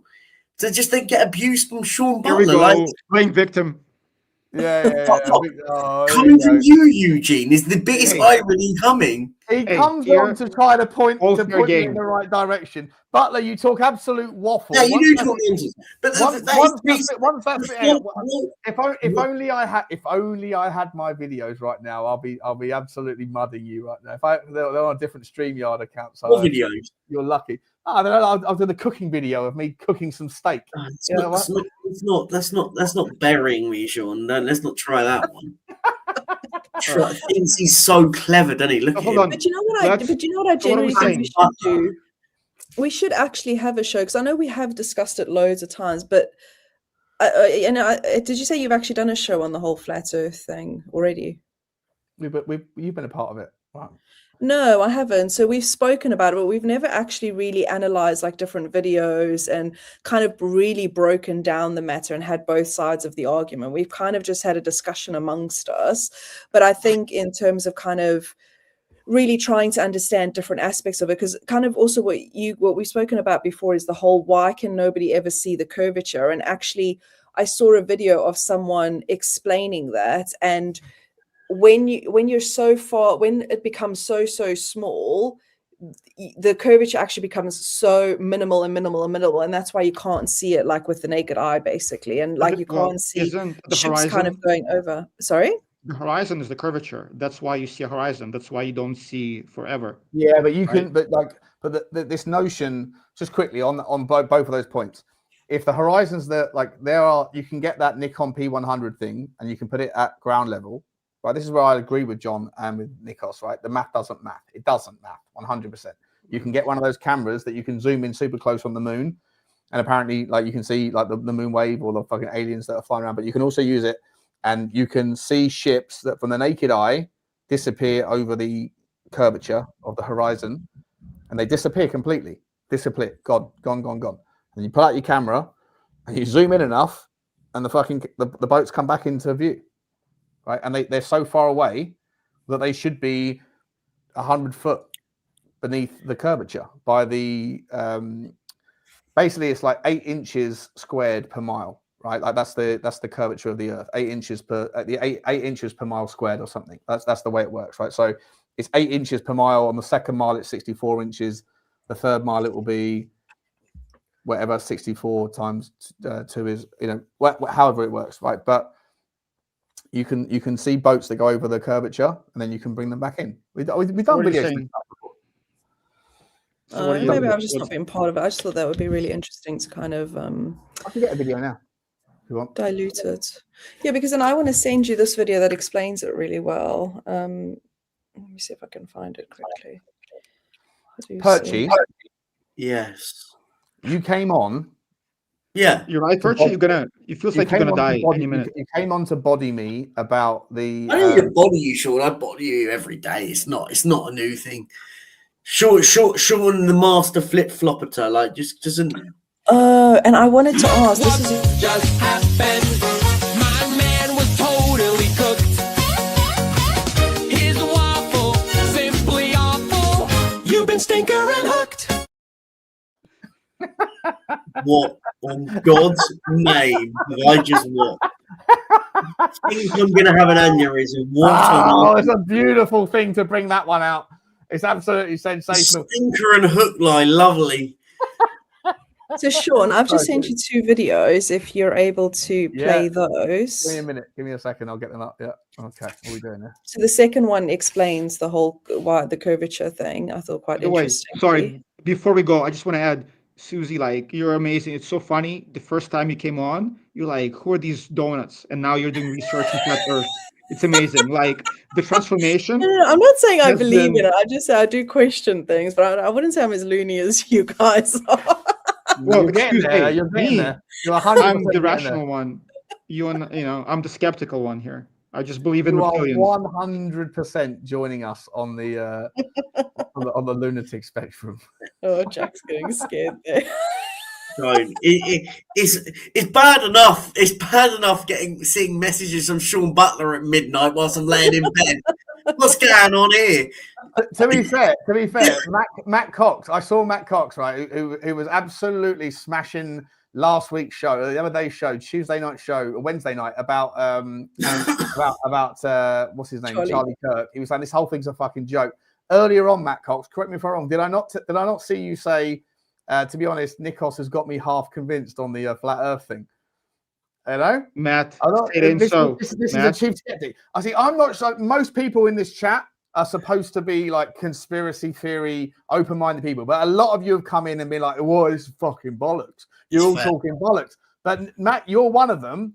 Yet Nikos, who I can see in the chat, I've just seen he's arrived. There he is. There he is. He has said he has. You've convinced somebody, Matt, Nikos, because Matt said earlier, before you arrived in the chat, he went, to be fair, I think Nikos has got me half curious on the old flat Earth thing. So, listen, the Lord's work is being done, or maybe it's not the Lord, maybe it's the devil. Let me get those videos. Let me get those videos into the chat here. No, get the jingles going, and I'll give you your moment, your 5 minutes of fame, Sean, and all that. Come on, get your jingles out. Come on. You don't know, get to know, and all that stuff. Come on, which one was it? Let me find it. This hang on. Oh, that one. That's one. That's one there. Let's just get that one in. Bosh. Upload that. What was the other one though? I'll play this one for you now, and then we can get back into it. Oh, give me a second. And by the way, Perchy, I've got loads more jingles for you, mate. Don't worry, your jingles make my day, my friend. They are actually really cute. No, don't give him that ammunition. Hey, it makes more. If you're on, you have to play along. You gotta play along. His AI person sings it. It's terrifying. Like, it's actually terrifying. What do you mean? The one that you pretend to sing that's not really you, but it's AI. Opinions Like are opinions, everyone has their takes, but some are worse than others, some reflect on their mistakes. But what you just said takes things in another way. Congratulations, buddy, it's the worst take of the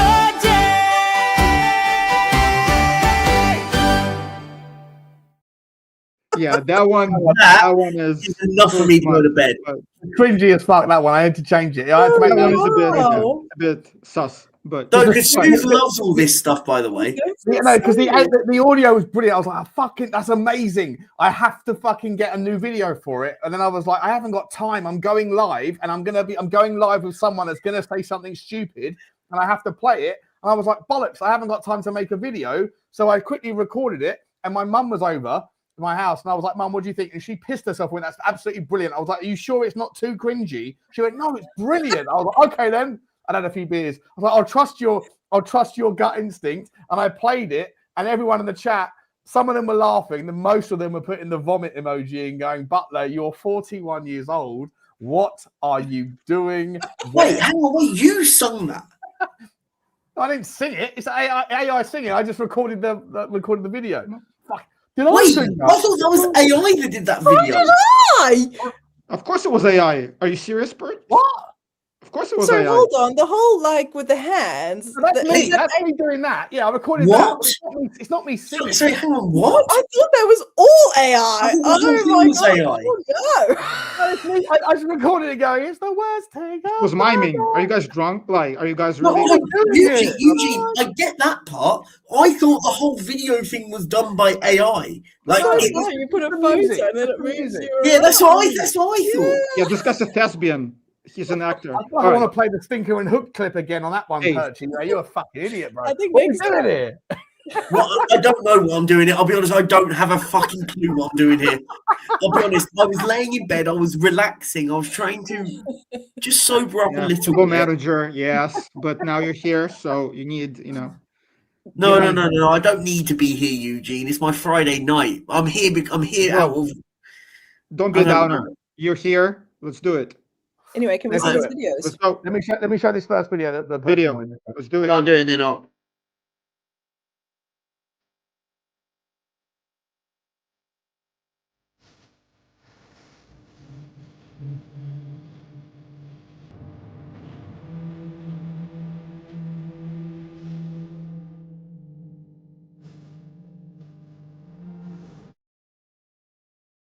I don't get it. So, well, basically it's showing how to, because obviously the tide is always, it's tied to the moon, isn't it? That's what creates the tides. So I suppose my question is, on a flat Earth, how do the tides then work with the moon? Or how do you guys believe that? Why is it, you know what, Nikos would probably be here for this one, but why is it that the tides only affect rivers and oceans? They don't affect lakes. Maybe lakes are too small. You don't get tides at lakes, right? No, but even on like Lake Michigan, which is absolutely fucking huge. Lake Michigan is like, if it was a sea, I don't know why it's not a sea, but if it was a sea, it would be like the 7th biggest sea in the world. And yet there's no tides on Lake Michigan because it's a lake. The tides work on rivers. So for instance, on the Thames, it will work because it needs to be, I mean, I don't know if the Michigan Lake, forgive me, but it works on rivers where they run into the ocean because there's currents and stuff. So like the Thames will obviously rise, you see it, and you see it go down, obviously, in London, isn't it? But I mean, I don't know, lakes, I think, that don't run into oceans won't have a tide. Yeah, but like a sea, like the Black Sea is I think it's landlocked, if I'm not mistaken, right? But like tides work on that, but they don't work on Lake Michigan. I don't understand it. I don't understand it. I don't understand. If you're looking for me for the solution, I'm not the guy who knows the answer to this. I'm just saying that if tides are driven by the moon, because that's the story, right? That the moon makes tides go up and down. Why does it work on some bodies of water but not other bodies of water? And if people were going to say, well, it's not going to work on a puddle because a puddle's too small. Okay, fair enough. And most lakes are pretty small, but Lake Michigan is like a fucking unit of a lake. It's like it's hundreds and hundreds of miles across. So like, and Lake Titicaca or whatever it's called, like all of these places, I don't understand why those things don't have tides, but like seas do and oceans do. All right. So I'm Googling it. It says while lakes do not experience noticeable tides like oceans, they can have very minor tidal fluctuations due to gravitational forces. So Can is a wishy-washy answer. No, it says it's just because they're so they do have tides, but it's just really small. The moon's gravitational pull causes water bulges, but lakes lack the vast interconnected area and immense water volume of oceans. So their tides are minuscule, so you won't notice it so much. Yeah, but Lake Michigan's a fucking monster. Lake Michigan is like huge. It's huge. Yeah, but Sean, I think but I think what they're trying to say though is when a tide comes in, there's a bunch of water pushes from the back, isn't it? But if you've got a lake where if you're pushing water, it means one side has to go super low for the other to go super high. Do you understand? Yeah, well, why does that happen on seas but not on lakes? What I'm saying. Like, why does the body of weight of water? Because that's what it's just said, that the water in the ocean, because there's so much of it, when it pushes forward, you can't notice when it goes down on the other side. Whereas a lake, if you think about it, if it goes up on one side, it has to go down on the other side, which doesn't make sense in a lake. So it says it does happen, but it would just be really small like this, where oceans is like, because it's so big. Well, what's so the biggest? That does make sense. Follow up question for Google. What's the biggest lake in the world, and what's the smallest? Baikal, probably in Russia. I think that's the biggest one. Okay, so find out how big that is for me, one of you, and then find out how small the biggest. How small? It's my stream now. We shouldn't be. You are fine. Actually, check the facts. See you, mate. I'll let the ramblers do the ramblings. Good luck. See you, buddy. Love you, man. Take care, boss. See you, mate. So it's actually the Caspian Sea is the biggest lake. I don't know. Okay. Lake Baikal, 12,248 miles. What? 2,000 miles? 12,000. Is the biggest lake? It's the deepest. Sorry, it's the deepest lake. I don't know if it's the biggest lake. All right.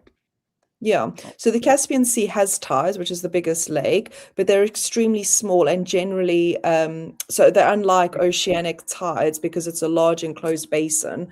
So therefore, as I say, you don't have the massive water from behind pushing it because you've only got what's inside of it. Do you understand? I hear you. I hear you. Wow. I think that does make sense. A lake. I didn't know that. Actually, I learned something for once. Interesting. Yeah, Caspian Sea is a lake. That's what we do here. That's what we do. Weird. All right. So the Caspian Sea is the biggest lake. Is that what you're saying? Yeah, that's what it says. Yeah. Why is it called the sea? Yeah, I don't know. And how? So is every single sea attached to an ocean? Is that how it works? No, I don't. Well, the sea can't be a lake if it's. I don't even know why it's called a sea. Let's see. Understand that. Why is Caspian Sea a Okay, lake? so is every sea attached to the ocean? No, not every sea is attached to the ocean. But every sea has a tide. So what's the So smallest? basically, yeah. So the Caspian Sea is considered a lake because it's a massive landlocked body of water with no natural outflow to the ocean, and fitting the geographic definition of a lake. Therefore, they call it called a sea just because of its size, depth, and saltiness. So that's why I think it's called a sea and not a lake. Sean, pointless question. Why don't you see tsunamis in lakes either? I'm sure you probably fucking would do if there was an earthquake that happened underneath Lake Michigan. I'm sure you'd see a fucking giant tsunami. Most tsunamis are caused by earthquakes under the ocean, under the floor bed.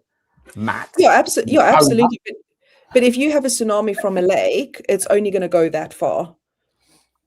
Because there's only that amount of water. So if it's in the middle of the lake, there's only that much water it can push out. That's what I'm saying. But if the tides are driven by the moon, right? Yeah. Why does the moon have such an impact on a sea that might be attached to the ocean? Why does it affect gravity? Right? The moon affects gravity. Gravity is what causes the tides. Either way. I don't understand how it works, but if the moon is going around, the Earth like this, as it's supposed to be, then when the moon is here, it's going to pull like the water closer to it. I guess that's how it works, and therefore it's smaller on the other side of the planet or whatever else. But if you've got like a giant lake that's massive, like Lake wherever the Caspian Sea is, then that's going to be big enough that there's going to be a part of it that is pulled by the ocean, pulled by the moon. Yeah, which it says it does. But it does. It's just not as big as the oceans, though, because it only has so much water behind it pushing. Yep. That's what the co-pilot says. It says the lakes are not big enough. Unless the moon has a setting where the aliens are configuring. By the way, I'm not an advocate. I'm playing devil's. This is what we do here, and you're all turning out. I'm not someone get me Teflon John, or someone get me Nikos on the stream, because these are the guys that make these. If you weren't here and they were saying what I'm saying, I would be saying what you're saying. Okay, yeah. That's how it works. Because I can't. I feel like this tide one is a relatively easy one to understand, though. I think it is. It's relatively easy, unless there is a sea that is smaller than the Caspian Sea that is affected more by the so tide. For instance, yeah, I need to know, Eugene. Pull that up, Eugene. What is the smallest sea that is unattached to an ocean, or that is unaffected by an ocean? And then from there, we figure out whether the relative tides are different. The Sea of Marmara. What? Where's that? It's located in Turkey and connects to the Black Sea. Okay, so it connects. Okay. That's okay, though. And how big is that? What am I? You're Jamie. By the way, chat, apologies, because I don't think chat cares about facts, but we're here to educate you. So this episode, you're gonna learn something. Because I don't think they're like facts. We don't want no facts. We should call it the Friday Night Fact Show. A little bit of fiction. Yeah. A lot of facts. Friday Facts and Fiction. That's a good name for a show. Hold on. Yes, the Sea of Marmara is affected by tides. Both high and low tides caused by the gravitational pull of the moon. Blah, blah. But why? But that's a good question. Why? If it's the smallest sea, and if it's smaller than the biggest lake. Correct. Ooh. All right. Ooh. Interesting. Ooh. All right. Nikos is sitting there going, we need a deep dive. Love a loophole. I love a loophole. Where's there a loophole here, though? There's no loophole. Because there's a smaller sea that's affected by tides more than the biggest lake. That's the loophole. But there's not, because it just said but all of them have tidals, though. This one didn't say it was bigger, like a bigger tide. Eugene, what did it say? Eugene, I'm getting ChatGPT up. Fuck's sake, Eugene, you are terrible, Jamie, mate. You're a terrible Jamie. Okay, what is the biggest lake in the world, and what is its high tide to low tide variance? In fact, I'm gonna do this on I'm gonna do it on screen so you guys can see this shit. Bro, okay. We're not checking no facts here. It's not fun. Is it on screen? Yeah, Here we go. Okay. Go away. The largest lake in the world is the Caspian Sea, which spans 371,000 square kilometers. It's technically a lake because it's not connected to any ocean. As for high tide to low tide variance, the Caspian Sea does not experience significant tidal changes like oceans do because it's entirely landlocked. There are very minor tides in the Caspian, usually around 1 meter to 3 feet, but these are not comparable to the large tide I've seen in the oceans. Okay, it's fine. That's fine. What is the smallest sea in the world? Sea of Marmara. Okay. What is the tidal high to low variance of the Sea of Marmara? The Sea of Marmara experiences a relatively small tidal range compared to larger seas and oceans. The high tide, low tide is around 3 feet. Okay, so here we go. So a fucking 4,000 square miles versus 143,000 square miles, and they have 3 feet to, where was it? There we go. Hang on. Where's the bit of it? Oh, here we go. To 3 feet. Same tidal variance, but 40 times bigger. That don't make sense to me. Maybe it's the fish. I don't know. Come on now. What are we doing here? What are we doing here? I mean, the only explanation is it's the settings that, like the moon settings, the aliens set certain things in motion. Susie doesn't trust my own typing, my own questions, so she's typing for herself. No, I am typing away. Because before you're getting excited, the smaller sea, but they're both landlocked though. So your argument is irrelevant. It's not. The Marmara Sea is not landlocked. It is. I just Googled it. Yes, the Marmara Sea is considered a landlocked or inland sea because it's entirely surrounded by Turkey's land, connecting the Black Sea and the Aegean Sea. Connecting the Black Sea. Connecting the Black Sea. Connecting. Rumbled. Connecting means that it's not landlocked. Not landlocked. It's just surrounded by, but it connects to. I can see that look on Susie's face. By the way, Sean, it's ironic where we started off saying that you don't trust science.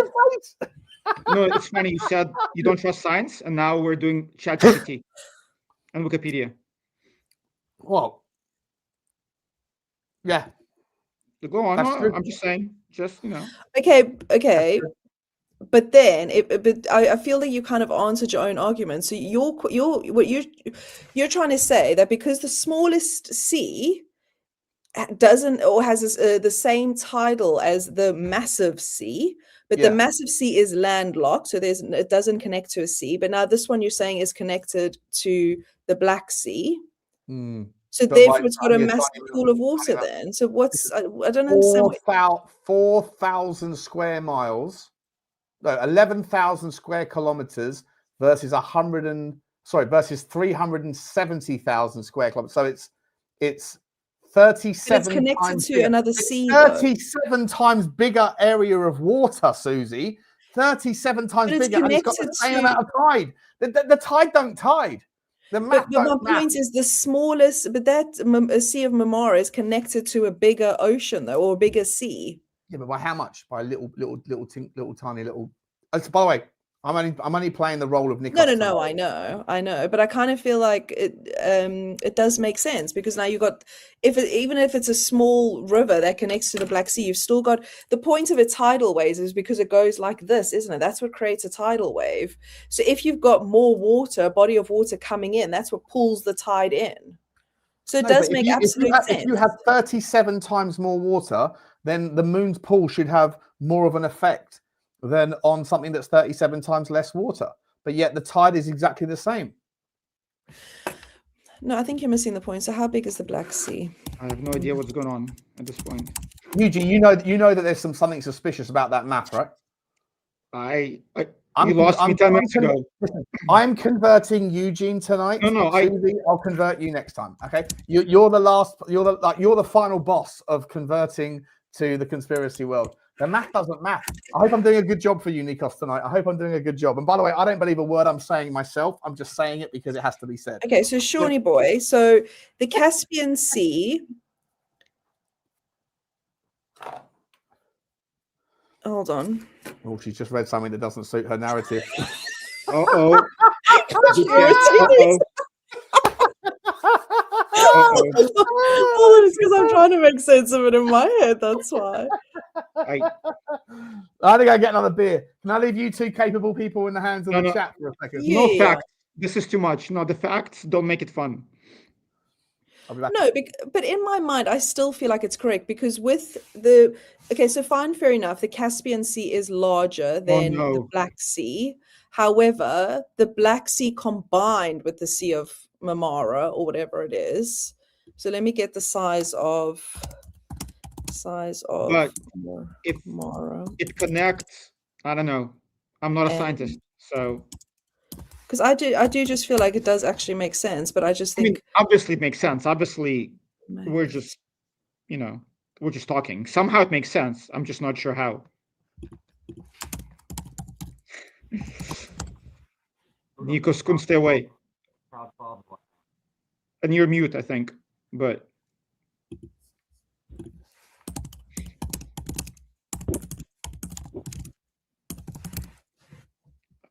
we cannot hear you. It's a conspiracy. Thank you. So I am correct. So the Caspian Sea, right, is covering approximately 371,000 to 386,000 square kilometers. Yeah. Now, if you combine both the Black Sea and the Sea of Marmara, you're getting 447,000. 447,000 square kilometers. So that makes absolute sense to me why they would then have the same tide. What's going on over here? Yeah, I don't know. It's so funny. Like, if I was watching this, I'd be like, this show sucks. What is like, am I back in school? Or these facts? We want to know, you know. Oh, no, it's interesting, though, because we don't learn these things. No, actually, it is interesting. But I feel like we're not doing a good job explaining this. We're just... I feel like I'm doing a really good job explaining it. I feel like you two are not doing a good job understanding it. I think you've realised as you're reading out your own facts that... No, but did you hear what I just said, though? No, I wasn't away, no. Oh, no. So I was saying that, so basically the Caspian Sea is 371 to 386,000 square kilometers. The Black Sea and the Sea of Marmara combined is 447,000. So for me, that it makes sense why it would have a very similar tidal wave. Nah. Yeah. Not doing it for me. Not doing it for me. Well, what is confusing for you? This is what I'm not getting. Because we don't know what the inlet of the Black Sea is. How much force is there coming into the Marmaran Sea or whatever it's called? Sean, you're making Susie upset. No. She's actually getting agitated with you. So just say, hey, I get it. Let's move along because she's getting angry. Listen, we can do it. Oh, wait, I've got some super chats. Welcome to the show, Nikos. I've got to do some super chats. I've got to do super chats all day. Sorry, guys. I've completely neglected the super chats. It's outrageous. I cannot believe we're actually getting super chats. Given I know, it's unbelievable. 105 people here, by the way. Big up to you. Big up to you all. I don't know how. Daniel and why, Field says, "I blame me." That was an hour and 20 minutes ago. I've got no idea what we were talking about at the time, Daniel. I'm sorry, my man, but thank you very much for the super chat. I blame you too. I also blame a little bit of Nikos, and mainly I also blame Susie and Eugene. I've come on one tonight. I was in and at it around the science thing, and then all of a sudden now we're talking about other things, and there's all confusion amongst us. But big up to you, Daniel. Thank you very much, my man. Appreciate you very much indeed. Official Shawn Michael. I'm just a sexy boy, sexy boy. I'm not your boy toy. Oh my God. Shawn Michael says, my banker, science can't explain the shroud of Turin. We've got to do one of them. We've got to do a They did explain it, I think, but it's a real deal. They did explain it, but it's the real deal. Well, no, they said that it's actually a real, whatever you call it, but I think it's real. Okay. Big up to you, Shawn Michael. Appreciate you, mate. Appreciate you, buddy. Thank you so much for that one. Thank you very much indeed. Ulrika, ratatata. Big up to you. She says, were you guys writers of the Sunday sport headlines? You know, like Hitler is alive and living on the moon. Ecos, Elvis careful. is alive and living in Slough. I'm being abused here. I ain't said a word yet. I'm getting attacked everywhere. I ain't said a single thing. I'm just giving you a heads up. Tonight, nothing about Israel, nothing about people being cool. We're going to get ourselves shut down. Okay? Mate, I just heard. Mate, I've literally just got in, and my spider senses were tense, like tingling. And I was like, "There's somewhere I need to be right now." And I looked in, and I heard flat Earth this, flat Earth that. So I was like, "Oh no!" Sean, I must say, Sean, I'm so proud of you. I'm so proud. You did. I'm like a proud father right now. I was listening to you, and I was like, I was dwelling up. Thank you so much. You've done a great job, stellar job. So. Hey. As I say, now I can sit back and become a skeptic like these two. Yeah. Back on Nikos. Well, I just felt my expertise. All I asked Nikos is like the last half an hour of the last show. I watched it back. have to cut that because my email address is attached to this channel. It's attached to my other channels, which is my livelihood. We can't be going around saying that Hitler was a good guy, and we can't go around saying that we got. I didn't say he was a good guy. I said he was. I agreed that I thought it was cool. Yeah. You got it. So yeah. All I said was I agree with what that guy said on that platform, Piers Morgan's, that he was cool, and I think he was kind of cool. So. Okay, no more. Big up to you. Big up to James as well. Thank you very much, my man. Big up to James. Thank you so much, buddy. I appreciate you, mate. Super chat to you. Choo to you. Choo to all of you. Thank you very much. Right, Nikos, you wanted to come in and explain why tides do not follow the narrative. I think I tried to put it in the chat there. That's why I jumped on, because I think it's related to seismic activity, where a lot of the major seas are actually on tectonic faults, whereas lakes wouldn't be. So I think a lot of it is to do with the tectonic plates. But I think it's seismic. Tides are on schedule, though, right? So if there's a schedule for tides. So are you saying the tectonic activity is also on a schedule, like high tide, low tide? How would that work? I don't think it's the moon. Like I think I heard the thing about the moon. I don't think it's the moon. I think I don't know. That's the official narrative, is that tides operate the way they do because of the moon. It's the moon. No, it actually makes sense. I googled it about the flat Earth, how tides work. So because you guys believe this whole we're surrounded by this ice wall, and the way that it's almost like there's 4 continents that flow out with the free rivers, and that's actually what causes the currents that come through these bodies of water between the lands. But I mean, that doesn't make a lot of sense to me anyway. If you I suppose it's ice wall. Is it like the Game of Thrones? How did the ice wall, like? But we spoke about the ice wall all night, Eugene. Don't pretend like the ice wall's got nothing to do with all of this. The whole show's been about ice walling. We're talking about Agartha in the inner Earth. It all comes back to everything comes back to flat Earth. That's apparently, it all seems to come back to flat Earth, doesn't it? That's true. That's true. What did I miss then? Sounds like I missed an interesting show. We talked about Admiral Byrd. Admiral Byrd. Very nice. We went south to the South Pole. We also went north to the he flew over and then went in. Yeah. And into Agartha, apparently. Yes. They call it Summerland. It was called Summerland. They coined it Summerland because they went from like the Antarctic cold, freezing dark, and then they come in, they found they claim that there's a sun inside.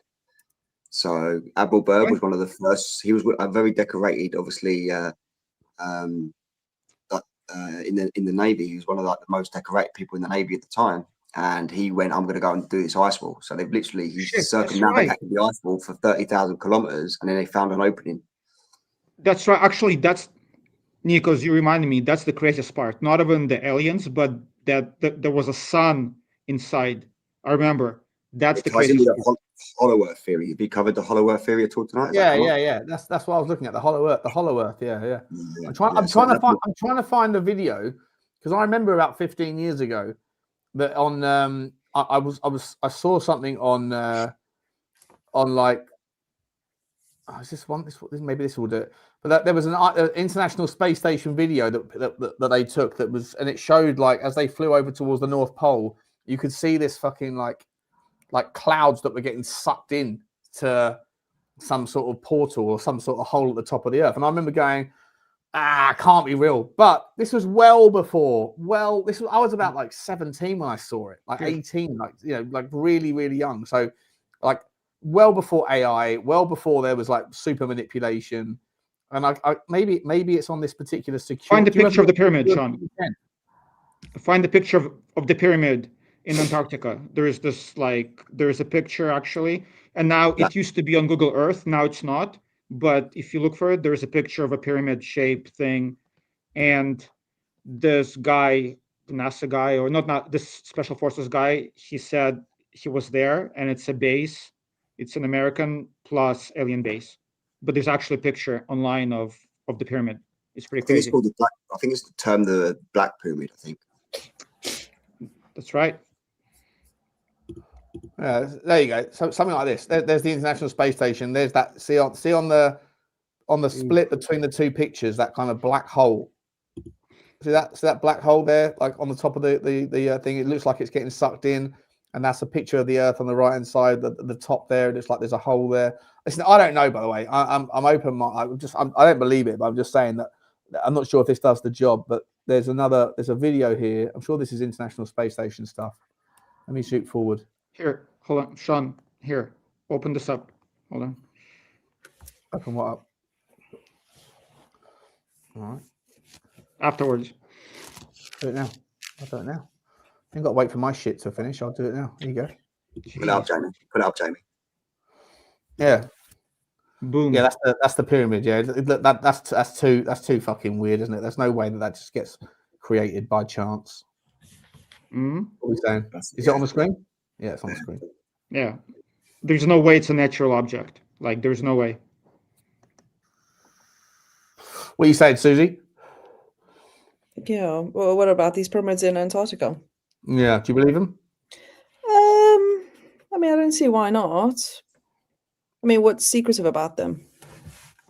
Well, the fact pyramids in Antarctica. Like no one's been there. No one in our civilization is allowed to go there. Who the fuck built them? It's an alien base underneath.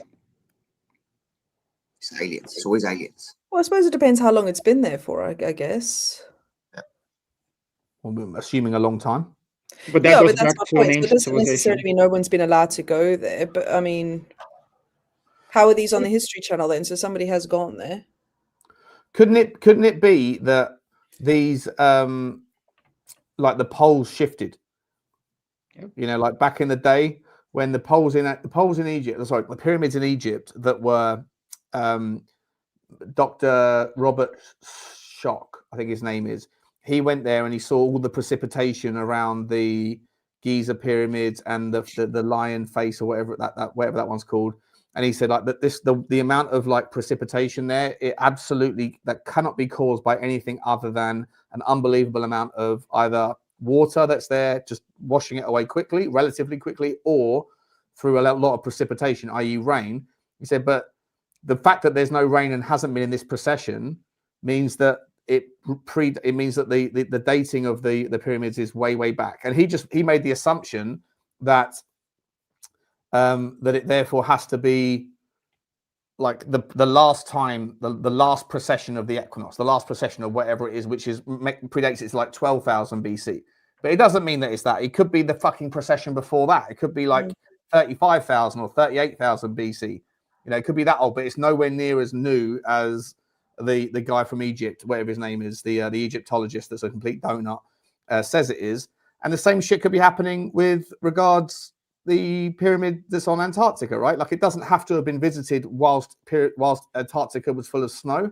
It could have been visited back when the poles were facing a different direction, and Antarctica might have been a decent place for the Germans to go out and put their sunbeds with their towels out really early. Could have been a place where like there was all sorts of hotels and nice bit of sun. Just saying, you don't know.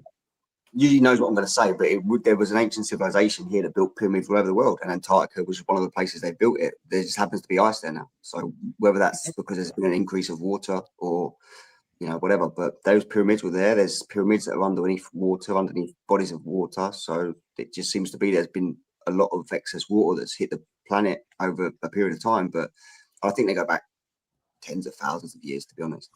Yeah, the question is why every civilization building buildings like a pyramid in the shape of a pyramid, and now they're finding underground cities under the pyramid and in Turkey. So there's something going on with the underground cities and the pyramids, whether they were there to generate electricity or something extra terrestrial, with the aliens. Who knows? The pyramids were a power grid. I think there was a power grid. So that's what they're saying. It's like pylons all over the world. You need them in their like in close proximity to each other to connect up. So it wouldn't make sense to have just one pyramid in Giza, one pyramid in Peru, one pyramid in Bosnia. They need to be like scattered like quite excessively. Or it could be bases for extraterrestrials, or not bases, but that's how they got their People say I'm the crazy one, but every time we get to a serious conversation about ancient civilizations, it always comes back to aliens without any. Serious. It's always aliens. It is a serious conversation. But there's always aliens. There's pyramids and stuff. There's actual physical evidence I talk about, and then there's this evidence that we always talk about that's aliens that no one's got. With all due respect, you can say that aliens are not serious, but flat Earth is serious. Let's get real. Mate, Aliens. You sound a little bit silly. Come on, you sound a little bit silly. Hey, we're chances Wait, are. What? All right. Hang on. What? Wait, what? What's more serious potentially, aliens or flat Earth? It's silly to suggest that there's aliens, but it's more silly to suggest there's aliens than it is flat Earth. I didn't say that. The Well, opinions of did. this guy had nothing to do with me. I think you did. No, I didn't. Ones and zeros, chat. Ones and zeros right now. What's more silly, flat Earth or 1 for flat Earth, 0 for aliens? What happens if both? No, 2 for both are ludicrous. 3 for both are absolutely true. People are writing binary code in the chat. Yeah. 1 if you think the most silly is flat Earth. 0 if you think the most silly is aliens. 2 if you think both are stupid. 3 if you think both are absolutely true. There you go. Binary answers. Binary answers. The difference is my theory of flat Earth has some sort of type of credible evidence that you can kind of put your finger on. You know, the maths, we've done it before, but the curvature, it doesn't curve. So just from a sort of mathematical point of view, it doesn't make sense. But there's no evidence of aliens. There's evidence. I sent you a video on the curvature. Loads of evidence of like UFOs. Not like tangible, touchable, repeatable. There's lots of stories, lots of videos. There's lots of tales, wife tales, folklore, and stuff like that. But in terms of like actual credible evidence, it's easier to prove something like the flat Earth than it is to prove aliens. 100%. So I also would say it also depends on what an individual's definition is of an alien. So I mean, if your definition of an alien is an actual being of some sort, because some people would say an alien is just any type of life form, doesn't have to be like an individual or like a thing, but it can just be like a small microorganism as an example. So I think it just depends on what your definition of alien is. But if there is a microorganism, then obviously you can make a logical leap to say if that exists, then, and conscious life or conscious alien life form exists as well. Especially if you say there's an infinite number of planets, of stars, galaxies. So by definition, we cannot be the only ones.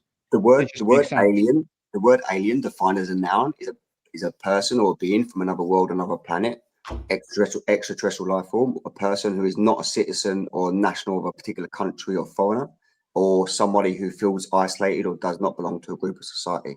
So Susie's right. It depends what kind of definition you're trying to tie to it. But if you're trying to say the first one, which is from another world, another being, from another like star system or whatever, then 100% I'm right. I mean, I agree that 100% I'm right. About what? If you're saying that the definition of alien is someone from another world, think about it, world. Yeah. Yeah, that there's no proof of an alien from another world. Well, there's lots of anecdotal evidence though. Proof, I said, not anecdotal evidence. But what proof is there of the flat Earth? The mathematical stuff. We've done this before, mate. We do this every time. We don't do it again. 8 inch per meter squared. There's no curvature. It's easy to prove that the maths don't mess up. That we're on a ball. Yeah, but there's a lot of people that sit there and say that they're like all of that stuff can be done. Listen again. I'm pivoting because if you were on, I'm going to play the role that I need to play on the channel because we have to have some people that are, like, if you're going to do that, I'm just saying I'm open-minded to everything. I'm just saying that every time someone comes up with a flat Earth, a mathematical principle, there's people out there that will say that understand science and mathematics far more than I do, or any of us, I'd imagine, no disrespect, and they will say that that's a load of bollocks, and here's why. Okay, fine. But we just said which one's more credible in terms of like some sort of type of supported evidence. There's no evidence at all of an alien from another world, but there is some sort of type of credible way of measuring if you're on a ball or not. What do you make of this then? What do you make of this little video? Again, I haven't even seen it. I can just see it's a blue sky, so it probably looks like an alien video. Let's have a look at it. Blue sky. That's fake as fuck. Thank you, Eugene. This is crazy. What is this? This is like 1950s special effects. I'm just saying. So the thing on aliens, I don't personally believe in aliens, but I just want to ask, so, but what do we think? Why is Area like 51 as an example so heavily classified and protected? Like what is there? There are a lot of people, highly credible people, that say that aliens existed, they've seen it, and they witnessed it. There's anecdotal evidence. With the flat Earth, you can't say there is proof if it hasn't been proven. So I don't know. And even if you just do a thought experiment, right? Whether you believe in interdimensional, beings, or just a thought experiment, whether we're in a simulation or not, in any scenario, we're not the only ones in the universe. No. Who pays you to come on the show? Who pays you to come on the show and do this, Eugene? Come on, seriously. The Alien Federation. I'm getting kickbacks from what do you call those? It's all paying you to make good content. Is that what you do? It's all paying you to come on and just no, but if you just do a thought experiment, just any scenario, whether we live in a simulation, whether we live in, even if it's a flat Earth, we cannot be the only ones in the universe. It's not possible. It's a impossibility. Impossibility. Yeah. Well, of course, if you don't believe in space, then yes, sure. If you don't believe in space, then yeah. I mean, but that's a different thing. Okay. But I got a video to show you right now. Hang on. My hackers are trying to access, and I'm going to let them come in because I'm in a charitable mood. There you go. Come and find out. Come on, Mossad. In you come, Mossad. Come take a seat. Look who else has joined. Look who else has joined the chat. Johnny boy. Hello, John. You're on mute. How are you? The tables have turned. How you doing? That's it. Can you see, John? Bye, Eugene. See that, mate. Well, I've got two videos quickly. One's a super quick one, and then I've got one slightly longer one about aliens. Right? Look behind you. Insane. Whoa, did you see that just shoot across? Did anyone else see that?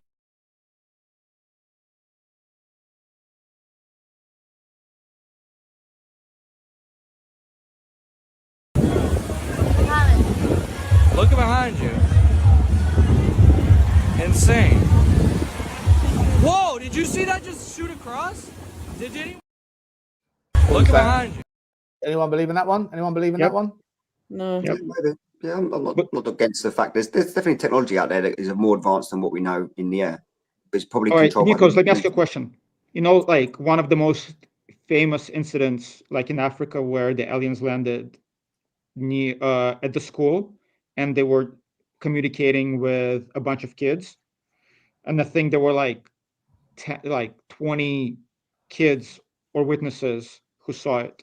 Are you saying it's all a conspiracy, or whatever happened in Brazil, Virgin, or I forgot whatever the name of the town, like everybody in the town witnessed the craft or witnessed the beings? How do you explain that? I say it on every single show. I think they've got technology that's way advanced than what we've got now, and the military are the ones that are doing a lot of this stuff. I don't know necessarily about the beings and stuff, but I think there's the beings. They communicated, but telepathically. Hey, you asked me a question. Let me finish it. Let me finish the answer. But I think there's a race of stuff that lives inside the Earth, which could potentially have the technology too. So I mean, I'm okay with that. That's a compromise. Let me show this other video. This is from the government. Sorry to cut you off, sir. You received intelligence that suggests that there are perhaps deep water alien bases right now sitting on the ocean floor on this planet. Is that accurate? I would say that's pretty accurate.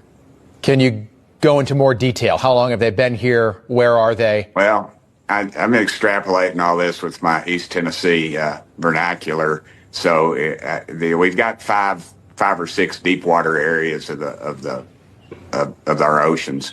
We actually know more about the surface of the moon than we do about these areas. And these are areas where we have a high frequency of UFO or UAP sightings. We've had naval folks have told me pretty high up that they've actually tracked these things. Now, we have stuff that can go underwater probably 30 to 40 miles an hour, maybe something a little faster that the Chinese haven't stole from us yet.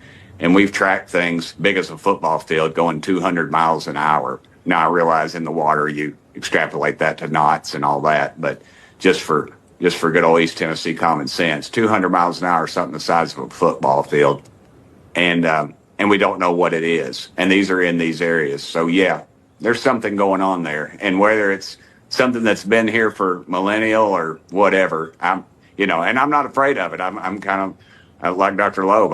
I love to study this kind of stuff. It's the scientific material there is he's the one that disclosed some things that were found that were extraterrestrial in our oceans, and he's brave enough, I believe, to come forward with those. So I'm looking forward to some more talks about this. But I think I've kicked the hornet's nest, because it was just in a casual conversation with a blogger, and I discussed it. It wasn't in a classified setting, so I could talk about it.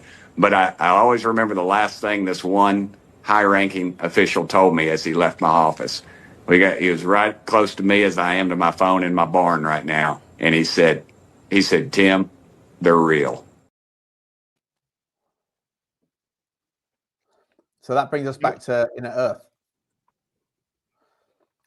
If they ain't coming from outside of our ecosystem, and they're not human technology, then it's either extraterrestrial or it's intraterrestrial, if that's even a word, right?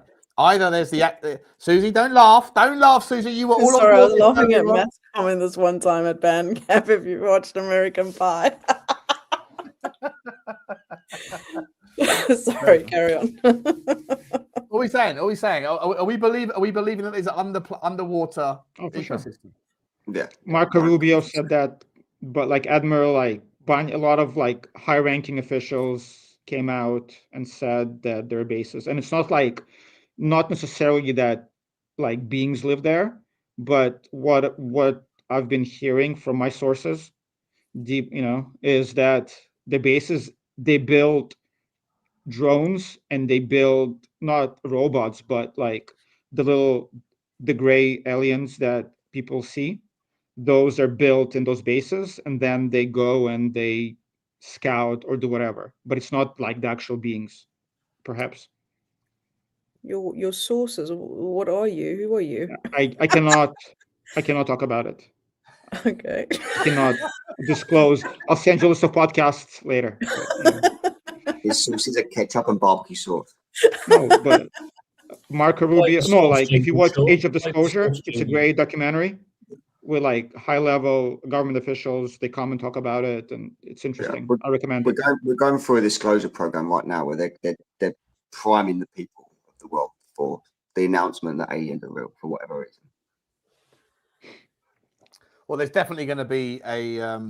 So I'm listening to this book. I've said it a few times, called Tragedy and Hope, and it's absolutely insane. It goes through the history. We spoke about it before, like the Cecil Rose, all that stuff, right? And the Council on Foreign Relations, all of these political groups, these think tanks or whatever. They're all built. Their number one game. I'm currently learning about the. I can't even think of the name of the name of the group. I'll bring it up on another show. But all of them, everything they're doing is one world order. All of their ambitions are to get to one world government. And then you think back to what I think it was President Reagan said, which was, wouldn't it be amazing and incredible if there was the threat of some existential event, some existential alien that would basically unify the entire world behind the same common goal, remove all of the problems of the world immediately, because we all have to get behind trying to save ourselves from an existential threat. And to me, that's the end point. That's I 100% believe, and I will 100% not believe it when they present it to us, that there is going to be an alien invasion that is what do they call it? Project Bluebeam. Well, they've got the technology, they've got holograms, they've got enough fucking direct energy weapons, and they have got enough drones or whatever else. And I'm sure they're reverse engineering enough of those crafting to be able to fabricate an event that will happen. And when that will happen, the markets will crash, the dollar will crash, gold will go through the roof, etc. But ultimately, it will all be bullshit. It will all be entirely bullshit, a complete fucking fabrication. But they'll like use the directed energy weapons from fucking Elon Musk's satellites or whatever he's doing, and they'll blow up enough buildings and they'll cause enough chaos for everyone to go, oh my god, ah! And then they'll hand over all of their autonomy to a one world government, and then we're fucked. Game over. The whole thing will be bullshit. Have we covered HARP before, the high altitude war research programs? There's Yeah, about 7 HARP and and that's what the chemtrails are for. They suck all. The planes go over all day, every day, dropping out all the particles of aluminum phosphate and boromium and all these like metals, heavy metals. That in the meantime drop to the some of them drop to the floor and poison all of our agriculture, poison all of our crops, which is why everybody's getting cancer, all that shit, which we spoke about earlier on. But the rest of it gets sucked up through HARP into the ionosphere. Yeah. That can then be utilized into magnifying certain things and be able to create certain outcomes later on. It's very, very high tech. This is interesting as well, actually, because if you believe in what HARP's doing, HARP basically bounces a laser beam off of something in the sky and then redirects it down to a pinpoint location. So if you actually think logically, you think, okay, what are they bouncing it off then? What's that? Sorry, say that again. The whole concept of HARP, they basically use high energy power like weapons, and they use the firmament to bounce the lasers back down at an angle to target. So where do you get the firmament? Where'd the firmament come into this from? How'd you get the firmament? If the whole point of the HARP program is to be able to use this technology, but they can't use it across land. It needs to be bounced off of something and to come back down at an angle. It can't be used across land. There's certain purposes of this program, but the reason why it shoots these lasers into the sky is because it bounces off the firmament and they redirect that energy to create earthquakes, tsunamis. What do you mean it can't be bounced off of sky or off of land? What does that mean? Sorry, you're saying something like that. If you understand the concept of what the HARP programs are, there's 7 or 8 of them around the world. They've all got one. The Americans have got one. The Russians have got one. Yeah, I know. One in Alaska. Yeah, I know how it works. Yeah, that they put radio frequencies into the ionosphere, but the rest of it? It's a direct energy weapon, but how would you possibly directly hit something if you was in America and you were trying to hit, let's say, Russia? What they do, the technology is designed around using the firmament as a way of bouncing a laser off of it so that it can be directly targeted to somewhere else on the whole Earth. And that's why there's 7 that are strategically located all around the world. We'll cover into one of the later shows. I'll bring all the receipts and we'll go into it. But just a thought for each future process is like, if you know what the HARP program is, how would they use a technology like that without something physical that they actually can shoot these lasers off of? Or to redirect I was familiar. I haven't looked at it for a long time, but I was very familiar with the HARP, and it didn't require I never came across the firmament as a part of it. It's it's frequencies into the beaming frequencies into the ionosphere. It's nothing to do with DEWs, personally, as far as I was aware. But listen, we'll bring it up another the direct energy weapon part of it.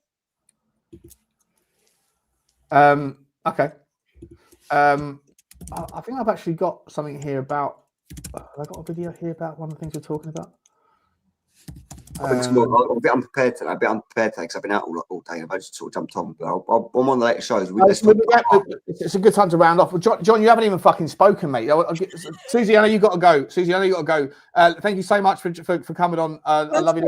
Lovely to see you. Thanks for coming on. Great show, and I'll speak to you later on. Yeah. Yeah. Perfect. Okay. Bye, guys. See you guys. Take care. John, how you doing, mate? You okay? I'm all right, thanks. Yeah, and you? Good, buddy. Good. What's going on, mate? What's going on? Nikos comes on, I come on, and the Globers fuck off pretty quick. Funny that, isn't it? How much of the show did you catch, John? How much of the show did you catch? Enough to know that they're weirdly obsessed with the flat Earth, that they want to try and prove it's bullshit without people pushing back on it. Yeah, and then I saw you come on. It's like, oh, okay, I've got to join it. Couldn't have it. You have to come in and just fight the corner. I didn't see any pushback. What was the pushback? Oh, you was actually defending him more than anything else. Actually, I was quite impressed with him. I was watching him for a little bit. I thought, a bit tired. I'm a contrarian, mate. I'm a contrarian, bro. That's what I do. I'll take the other side of any argument. That's you must know me by now. That's what I do. Any side of any argument, I'll take. You done well. But no, mate, there's obviously a purpose here. Like I said, but me and John are the ones that sort of stand out and speak about these things. And yeah, it just seems to be the one time me and him are not on. It seems to be the core subject, So I thought, let's come in there. But I want the show to be more fun, less serious. I want it to be more banter and stuff. You know, we want to try and sort of get to a conclusion on some subjects, right? You're never going to get to a conclusion, mate. So at least be as try and be in an informative way, trying to sort of lean one way or the other. You know, we can't be 50-50 on everything. So like, this is the whole point of you're having never going to get. You're never going to get conclusions, mate. You're never going to get conclusions on these things. Like, no common sense does prevail sometimes. Common sense does prevail sometimes. Yeah, I don't think it's ever going to happen, mate. I think that it's one of those things where we can talk about ideas and get. Listen, I think one person in this, Matt Cox did say that he's gone 50-50 on the flat Earth, which is a small victory. Matt Cox, what a legend! Matt, you're still there, Matt. Matt, are you still there? Yeah. Were you sincere, Matt, when you said that Nikos and Johnny have got you a little bit curious about the flat Earth? Let me know. I've had like 6 bottles of cider, boys. I'm fucking smashed. I should probably go to bed before I don't want to play. Mate, a good show for what I caught of it. I only caught the back end of it, but it looked like a good show you was doing. So I'll give it a review tomorrow, mate. See what it's like. Great show. Great fun show. How comes you cut back so much, Sean? Yeah,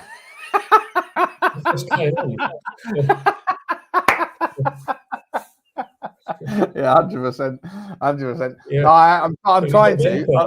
I was thinking about doing the fat jabs, you know, like Manjaro or like Wegovy and all that shit. I was thinking about doing them, and I was like, you know what? How can I possibly have this opinion about like COVID vaccines and fucking, you know, if I had a kid, I would never get them. I'd never get them jabbed with anything.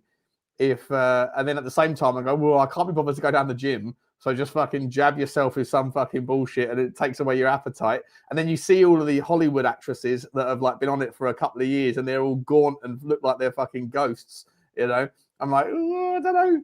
But then at the same time, I'm a lazy bastard these days. Like 10 years ago, I used to run 10K. I was down the gym. I had a fucking 6.5 pack.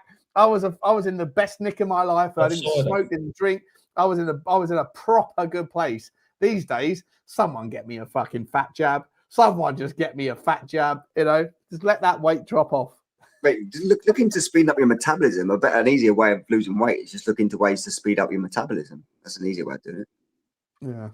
Yeah. Not necessarily taking injections and stuff like that. But... Give me some cocaine. Give me some fucking Admiral. That's what we're talking about, you know? If we see you like Ariana Grande in the next couple of weeks, we'll know you've got some. What happened to Ariana Grande? What happened to her? Let me do a couple of super chats quickly, boys, before we get on. Koi's 72. Big up to you, Koi's 72. Big up to you, my man. He says, good impromptu stream. Appreciate you very much, mate. Thank you very much. Yeah, it was. I was going to go to bed. I actually got into bed. I was lying in bed and I was like, it's 10 to 9. I was like, I haven't really actually heard from anybody about doing a stream tonight. Maybe I'll just let it go. And I was like, you know what? No, fuck that.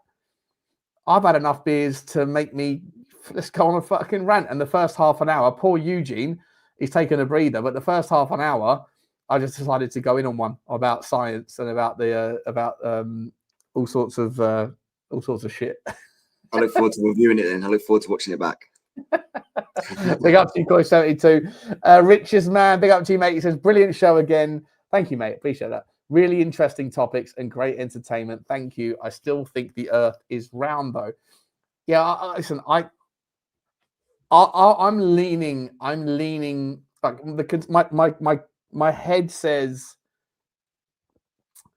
My head says if it was like it's such a big deal. It's such a big deal. Like it's like 9/11. Was it an inside job? Was it not? You know, those things I think could be controlled by a small enough group of people, even though me and everybody else that's like, I think pretty basic common sense will look at that and go, no fucking chance that was the narrative that they said, right? But I think that those sorts of stories like the Gulf of Tonkin, whatever, any of those sorts of things, COVID probably, all that shit, there's enough about it that could be controlled so that it might look like a conspiracy, and it probably is a conspiracy. But when it comes to like the shape of the Earth, I feel like that's such a big deal that it would be like incontrovertible. I don't feel like they could get away with a lie quite like that without it being disprovable And so I hear you, Nikos. I hear you, John, on the fact that the science that we can look at makes you think, a certain way. But I feel like it's too big of a deal to just be like a big giant secret that can only be protected by, fake images of the Earth and stuff. I feel like there wouldn't be any debate about it. Like it's too big of a deal to hide for me. That's why if this moment in time history was changed and the whole narrative changed around what it was we lived on, the world would know that every scientist that has come out with any kind of like work on this. No, I hear you on that bit, but I'm just saying, like, we're not talking about like the science of a COVID vaccine. We're not talking about like, because that stuff can be like, there's a relatively small amount of people that could release a poison into the atmosphere. Everyone could die, then they could give like that stuff could be controllable, but it doesn't. Like we're talking about the fucking size of the Earth, and I feel like that you can't hide that from 8 billion people just because a few scientists tell you it's a certain size. I think that's where I struggle with it. It's just too big of a deal to hide. It's not just scientists, it's everything from education to aeroplane pilots, like it would be such a grand conspiracy. That's why it's always amazed me, because it's like, how the fuck would they be able to pull this off if it was true? But the more you look into it, you're like, actually, these cunts have actually been doing this stuff. But when you say the more you look into it, the more you look into people that have this, like her making content telling you it's a certain way. Mate, no, not at all. No. Obviously, you need like foundations to sort of spark seeds, the same way that we obviously make content for people to spark seeds. Like I said, Matt Cox has maybe changed his sort of opinion a little bit, even if it just leaned you 1% back in the other direction. You've obviously got to have people, and you're not going to know the answers to things, but you do need to find information. And it's a really taboo subject, up until recent years. This is stuff that they destroyed all the literature that's related to it. It's not something you can go and just research down the library. Like it's a really hard thing to get information on. But you've got to kind of like be really critical with the way you think about it, I think. Yeah, but you understand what I mean? Like it's like. Yeah, okay. Let me do this. We'll come back to it. Adam scored your lot. Big up to you, Adam. How you doing, mate? Thank you very much, buddy. Appreciate you so much. He said, I used to dream of flat Earth 40 years while eating Mars bars. 40 years ago, Mars was just a chocolate bar. One of the greatest lines out of this show for sure. When the merch comes, there's definitely going to be a merch about that. And Prince Axel Veraswamy, big up to you, Cat Fund. He says, I need anti-beard jabs, not anti-food jabs. Do you know, I actually looked into that, mate. I actually looked into it and went, I don't want Manjaro and that stuff, but is there something out there that could make you, I don't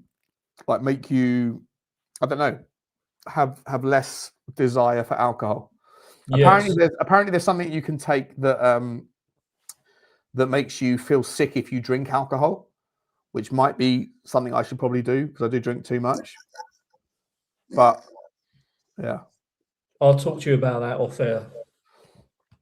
What are you going to suggest? Mushrooms? I just said I'll talk to you about that off air. Secret chats. Listen, I'm into it. Yeah. What my point is, boys. My point is, John, Nikos, help me out here. No. I'm not married to the fucking round earth. I'm not married to anything. Right? I'm open-minded, but my concern is that I just feel like there's 9 billion people on this planet, and I feel like that particular conspiracy is not something that's as easy to hide or control as 99% of the other conspiracies that are out there. I'm with you in I've got question marks about it. I hear you 100%, but I just feel like that's one of those things that's either like it's 100% provable either way, and the fact that there's no scientists out there, none. Not the bought and paid for shills, but there's no scientists out there at all that turn around and say, yeah, like the globe Earth model doesn't really work. It's unbelievable. They can't all be shills. They can't all be shills. well, I think I said before, I think 98.9 of all published scientific paperwork is paid for by one particular corporation. So like it is literally unbelievable, and I completely understand why you feel like that, mate. And I felt like that once as well. I'm sure John did as well. I'm sure we all do who goes to this sort of side of it, but it's prepaid for. It's paid for, and if you don't fall in line and you start publishing things that go against that narrative, mate, you're replaced, removed. Well, I hear you on that. I said that myself at the start of the show. It's unbelievable. Honestly, I completely understand how you would think like that, but mate, it is literally unbelievable. And that's what makes it such a great I'm not just saying like people that are in the science ecosystem. I mean, people that have studied science that have then gone on to do other things that are not in that trap of like we only have one funder, right? Like, there's a lot more intelligent people out there that, with all due respect, than the four of us, right? That I would imagine would like, and you don't really like most of the people that you see go on those flat Earth debates, like that geezer who's got the Flat Earth Map app. He's a fucking idiot. Like he's not a good representation of a movement. He's a donut who doesn't listen to people, and he's got all of his little screenshots and stuff. Like I'm with you that it doesn't make sense, but I'm also not with you because I just feel like where's the super intelligent guy, super polished? Where's the Elon Musk of sale? If you call Elon Musk a salesman, right? Where's the Elon Musk salesman of the Flat Earth Society? I mean, the modern day one, I would say, was probably, there's lots of people that have wrote like academic paperwork on it, but the more like user friendly one is probably Eric Dubay, mate. Like he's just another guy. He's just another person. But you asked me for an example of somebody who's the polished guy, and he's the polished guy. Yeah, but that's what I mean. He's not polished enough for me. I want someone with like fucking letters after their name. I want someone that's like a fucking like been to Cambridge University or whatever, who also happens to be a normal person who's seen the light, right? And then done. You know what I mean? They shut this down, mate. If you're at one of these established universities, mate, and you say, you know what, I want to try and prove if the Earth's flat or if it's round, mate, you're shut down immediately, mate. It's just unquestionable. That's not a good enough answer to me. It's not a good enough answer. Like I think that someone somewhere that's super intelligent, that's made enough money, would like be the representation. But the people that are the top of the flat Earth pyramid of hierarchy, like they're not intelligent or sophisticated enough to be like. It would be like, I don't know, like fucking, who's the owner of Tottenham Hotspur? Daniel Levy, right? Imagine if you had some geezer who was supposed to be the representation, like the owner of Tottenham Hotspur, but he was the sort of donut down the pub with two teeth in his head.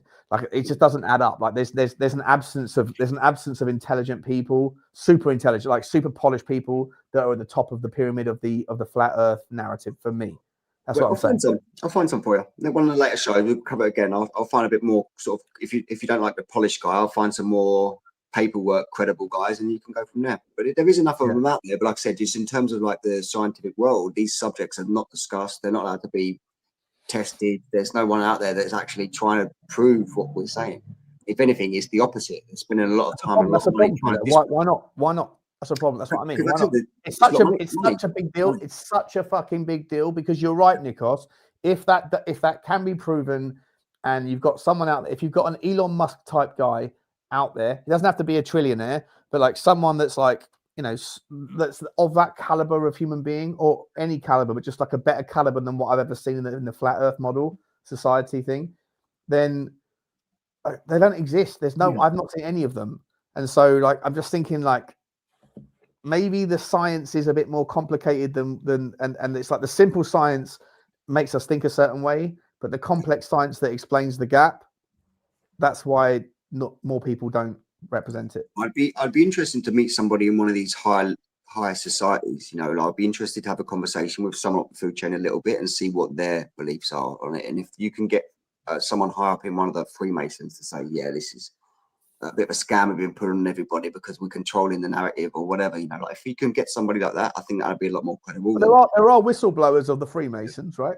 Yeah, a lot of them. And there's been whistleblowers from the Illuminati. That Dutch banker who said, like, Kinder, and he started crying when he was like, they wanted me to kill children or whatever.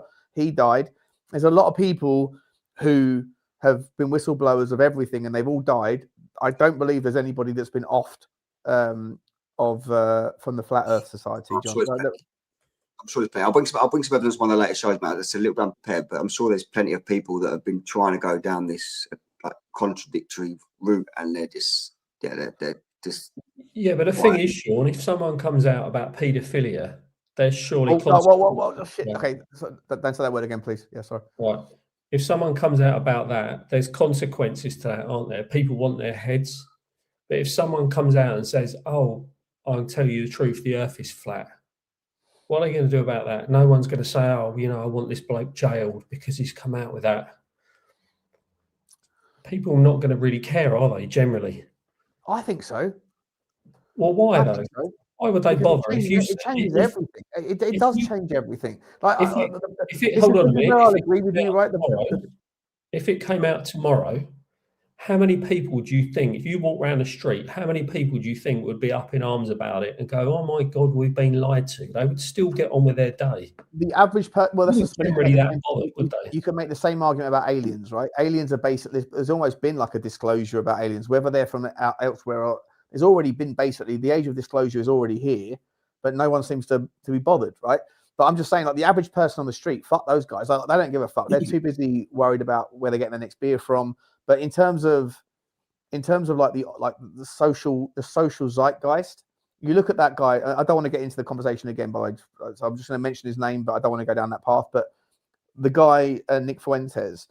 The Groypers, right? The Groypers are representing like the kind of younger generation. And he's saying we're done with the kind of social experiment of keeping everybody silent and telling everybody that the white man is poison and evil. Fuck all that. Call us what you want. Call us racist. Call us anti-Semitic. Call us homophobic. That we wear them as badges of honor. Like there's a massively growing population of people that are like that are waking up to the way that the game is being played.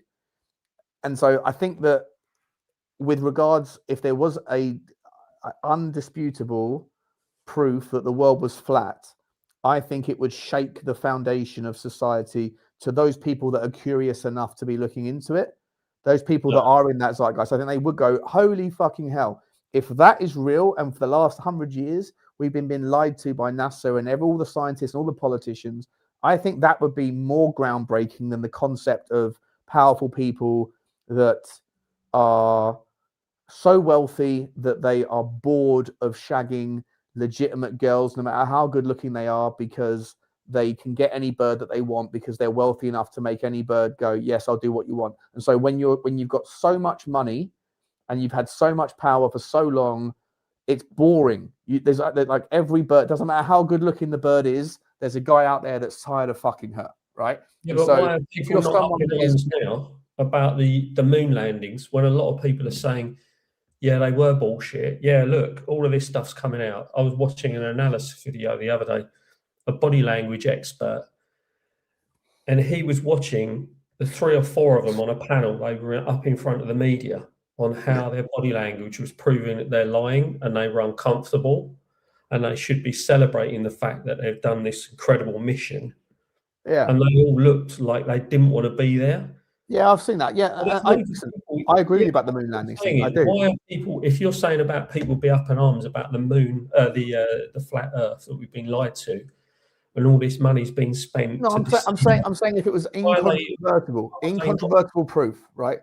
If there was incontrovertible proof that the moon landings was faked, I think a lot of people would go, NASA lied, fuck NASA, right? And scientists convinced the government, and a lot of people would still say, oh, what are you going to do, right? What are you going to do about it? Okay, they lied to us about that. But there would be uproar, by the way. There would be fucking uproar. But if we're talking about incontrovertible proof that the world is flat, I think that changes everything, because that's not about, a scientific expedition to test your technology, or you could almost kind of justify it. Look, yeah, we lied to you, but we kind of had to lie to you because it was like communism versus capitalism. We had to beat Russia to the moon because it was more important than truth. It was about belief in an ecosystem and a model of how life should be lived. You could see a spin doctor spinning it, but if there was incontrovertible truth that the world is flat, that fucking changes everything. It changes everything. And so what my question mark is like, if it's that obvious to you guys, and by the way, I'm not saying you're wrong. I'm open-minded. I'm curious to it, 100%. But I'm saying, then why is there nobody that's like the captain of the movement and people around them that are like proper polished, not people in their fucking bedrooms like the rest of us that are sitting there using their own logic and their own basic science? That's the thing I've got. I think one of the things is, mate, is when you come to that conclusion, you don't need to argue with idiots. Like, I know it sounds a little bit sort of rude, but when you come to that conclusion, you're fighting against the majority, and you don't need to make a spectacle of it. You know, I don't mind being the guy on the show that sort of like is that guy, but generally, most people that have got money or can prove it, they don't need to go and prove it to somebody else. They're quite happy. There's people out there that are driven by more than. There's people out there that are looking for purpose. Right, and I feel like proving the Earth is flat is like a life mission that more people would be on board if it was real. You do understand the amount of money that's gone into this other side of it, since the last 60, 70 years or whatever, the amount of money that they take out of this system on a daily basis for space exploration, it's just a blank checkbook. If you're the guy that's coming out trying to cancel the checkbook, it doesn't end well for you generally. So I think a lot of people you don't hear about fucking flat earthers that have committed that have, sorry, I can't say the word, that have been off. Right? You don't hear about those people. Yeah. Sure you do hear about Charlie Kirk getting blown up, getting killed. You do hear about whistleblowers from Boeing who said, "Oh, the planes are fucking built like piece of shit. That's why the planes keep falling out in the sky." You hear like people that are challenging narratives where there's like a financial end game that's a loss to the people that want a certain narrative. Like those people get killed every time. But there's nobody that's been like presenting any evidence about flat Earth that's suddenly found themselves with two bullet holes in their head. Maybe. Yeah, because most people laugh at it. That's why. Yeah. Right. That's what I mean. Like, surely there will be someone out there that if that has. Why? You understand my point? Like, there's not like a credible expert. The thing is like the way they reach these people through the internet is big channels that have gone down this route of trying to disprove it. They're closed down. Like, you're up against something that you can't control, and you're just shut down. Most people just get disheartened with the whole journey of trying to be that guy. Yeah, but there's enough people that follow the other conspiracies that also get shut down, that also face the risk of being killed, right? That don't stop. Like all of the other conspiracies that have a little bit more legitimacy to them, people the risk of being ridiculed, the risk of being shut down, that didn't stop anybody, right? David Icke is more than happy to fucking talk about reptilians, but he doesn't want to talk about flat Earth.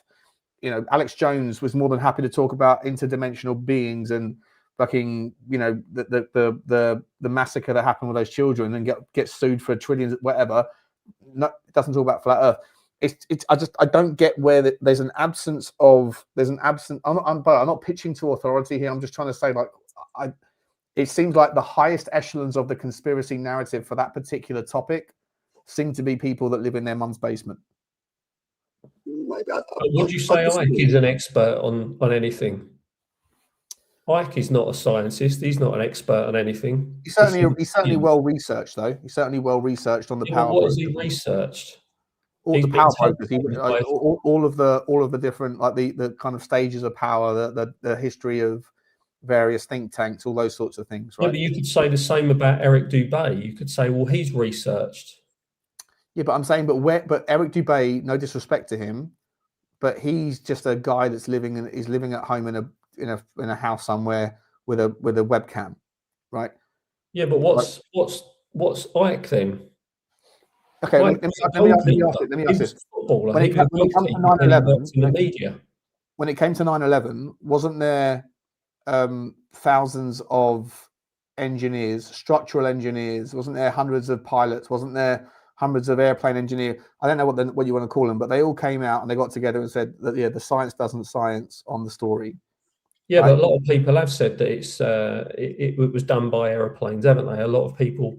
No, I'm saying, but there were professionals that saw the story and go, "This is bullshit." So if you're basing where are the professionals that challenge the narrative of the flat Earth. Right. If you're going to base it on people who'd be up in arms, if it was proved, then why aren't people up in arms and banging on the government's doors if all this evidence about 9/11 was an inside job?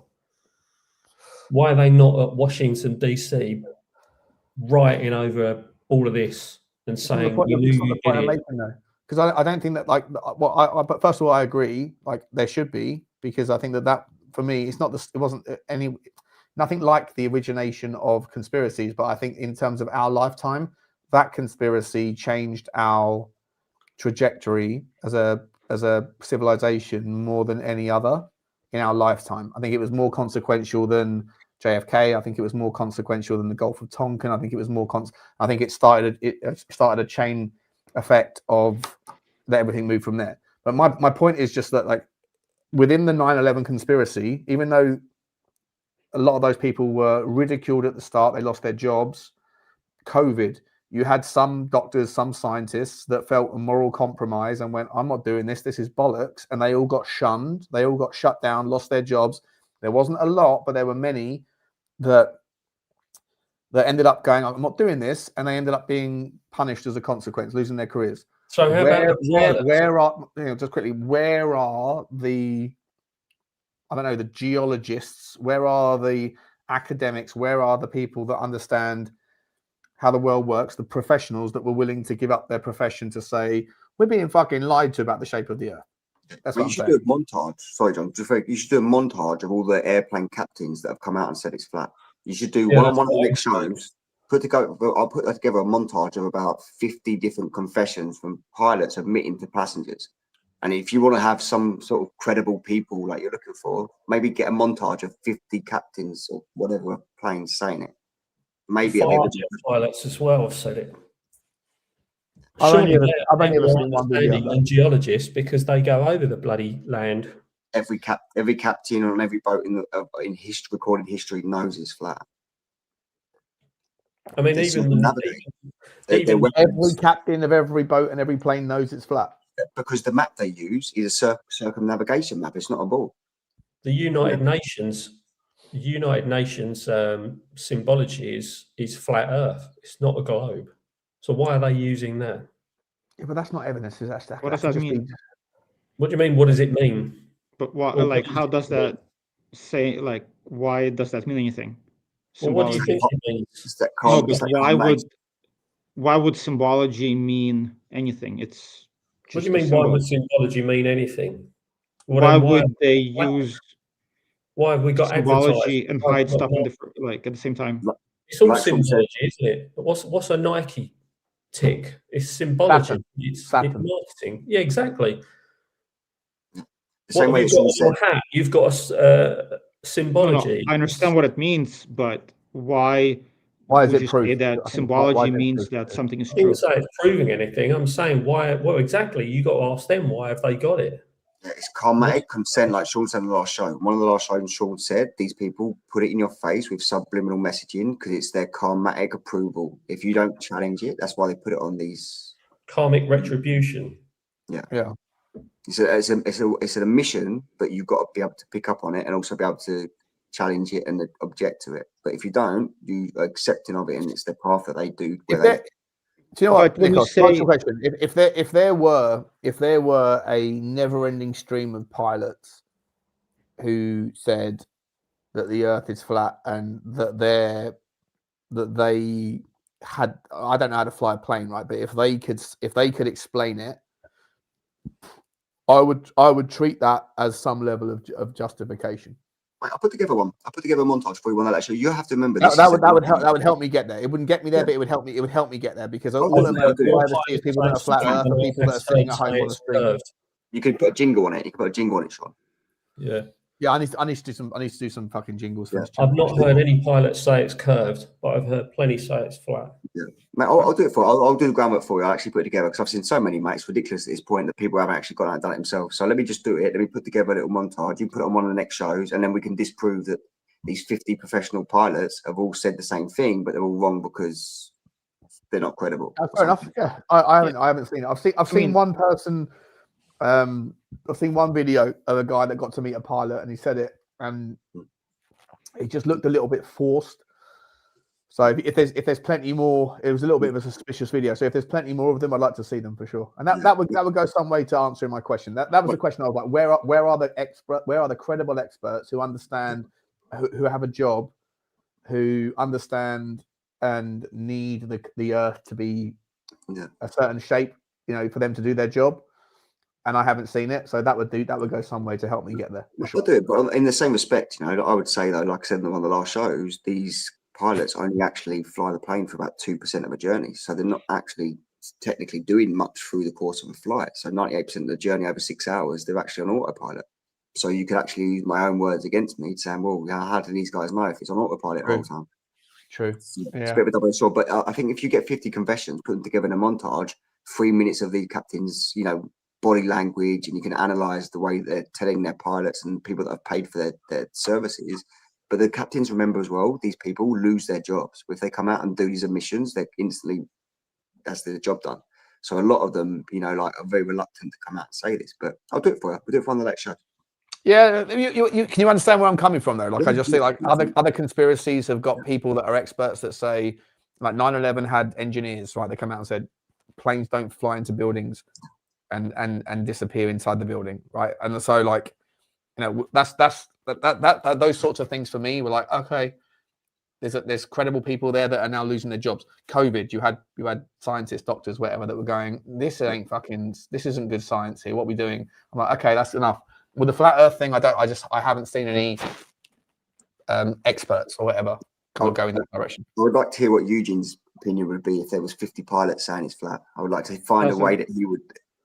No, I mean, I can give you a montage of 50 people who believe they saw Bigfoot, or I can give you a montage of anything, right? Like it doesn't, like the thing is, when we say like these people, you can say, okay, there's the Freemasons, there are like 1,000 of them or 10,000. But when every science student, for example, Soviet Union, right, back in the day, had probably the best scientists in the world, or top whatever, right? And there was no money, they're all poor, there was no financial incentive, and there was like nobody came out over there and said, oh, the earth is flat, or China or India, right? So there are societies where finances aren't the motivational factor. There is no reason for governments who go to war with each other, who hate each other, like being on the verge of like a nuclear war, all keeping the same secret for no reason. Like there's no, like, for example, as Sean said, when we talk about COVID, when we talk about just anything, there's a reason why certain things are being kept from people versus, I'm just saying, if I provided you 50 experienced pilots self-testimony to a passenger on a plane that is flat, how would you find a way out of that? Would you come with 50 Bigfoot photos? No, but it's the same thing if I give you a montage of 100 pilots who said that they saw. No, hold on. Hold on. If I give you a montage of 50 pilots who said that they saw UFOs, is that going to change your mind? I don't disagree. No, but I'm saying, but it's only the sample size is small. Like it. But we agree that there's stuff in the air. I agree that there's stuff in the air. These pilots would have seen stuff. So I'm not going to challenge something I actually think is legit, am I? I mean, being a pilot doesn't mean, I don't know, like being a pilot doesn't give you credibility, no? Being a captain of an airline, driving 500 people around. Yeah, no, I think it does. I think it does. I think it does. Not when it comes to things like that. No, I think it does to a degree. It does. I don't think it necessarily. If 100% of pilots had to also understand gravity, like this is the problem, right? This is the thing for me. And this is again where I'll lean into your guys, how you've landed where you land, is that, pardon the pun, but like I think a lot of it comes down to like, oh, if you don't understand the fact that the plane doesn't have to tip its nose every couple of miles, otherwise it would take off into the atmosphere, you just don't understand gravity, right? And then you go, well, no one understands fucking gravity. Neil deGrasse Tyson, Neil My Ass Tyson already said, like, does it exist? Gravity? Yeah. What is it? Yeah. How does it work? You know, and this is a guy that's a complete fucking fraud who I can't stand, and I'd love to smash him in the in no, that sounded weird, but I'd love to. I think the guy's an absolute plonker of the highest order. Can't stand Tyson, can't stand him, but at least he acknowledges, in his own words, that gravity is a concept that isn't really explainable. And you know what? Not to get off the topic here, but like they use that same bullshit to make. They use things that don't have.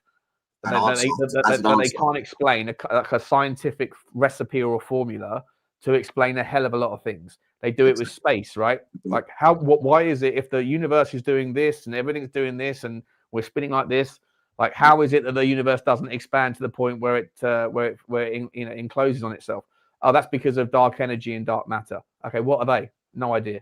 And okay, what percentage of the atmosphere or what percentage of space is made up by these things? 99% of the space is made up, or the universe is made up by dark energy and dark matter, which they have no idea what it is. So basically, it's like saying I'm just putting in stopgap words. I'm just putting in words. I'm just saying that this is this and this is that, and basically, without these two things, the universe, as we explain it, doesn't make any sense. And but so Sean, we have to put these. We have to put these. 1 second. Let me finish my sentence. We have to put these words in place here. These filler words. Because that's the explanation as to why the universe is the way we say it is and how it operates. And that to me is a load of fucking bollocks. I'm all for the idea that we don't know yet. That's fine, by the way. It's okay saying we don't know yet. But if you're going to say it's not this way, it's this way, and the reason why it's this way is 98% things that we can't explain, then it isn't necessarily this way either. So like, let's stop dismissing this, and this, and pretend like it has to be this if you use 98% of your argument based with filler words. This is the problem I have with anything theoretical, like because it's used as a way of justifying something and then they pass it off as a fact. If it's theoretical, let's just leave it at theoretical. It's not a fact, it's a theory. That's the whole point of it. It's what I think me and you touched on like on one of the previous shows. But they use these theories as a way of filling in the blanks, because if they didn't fill in the blanks, people would see through the charade quite quickly. But knowing theoretical, you can't trust it. Unfortunately, that's like gospel. It's a theory, which the theories can change. But like not knowing everything, Sean, doesn't mean we know nothing. We might not know what dark energy is and all that stuff, or Big Bang, right? Like all that. But it doesn't mean we don't know the basics. And with the theory, it does mean that you can't say it's definitely this and definitely not. It's definitely X and definitely not Y. Let me give you an example, right? If you're saying that we know our current understanding of how the world works is 98% filler words, right? Because you can't actually explain what those things are. It's essentially, to me, imagine being in a court of law and saying, right, you are the witness to explain why that person should go to jail. And you're saying he should go to jail because I think so, and also yes, killed, and just fill up 98% of your entire testimony is filler words, and then that's deemed enough to be acceptable. Be thrown out of court in 2 seconds. That analogy, it doesn't work. That's the worst thing I've ever done in my life because I'm drunk. But like, you understand the point, right? If 98% of your explanation of how the universe works, how it works, is dark energy and dark matter, of which no one knows what they mean, it's just filler. It's like we'll come back to it later when we understand it. Then like that's not an acceptable answer to me. But that's irrelevant. That judge will throw it out in 2 seconds as well. But that's irrelevant. Look, what matters is like ultimately. With science, right? You have an equation, right? You take an equation, you make a prediction, and based on the prediction, you observe things, and you see if the observation matches with your theory, which is backed up by math.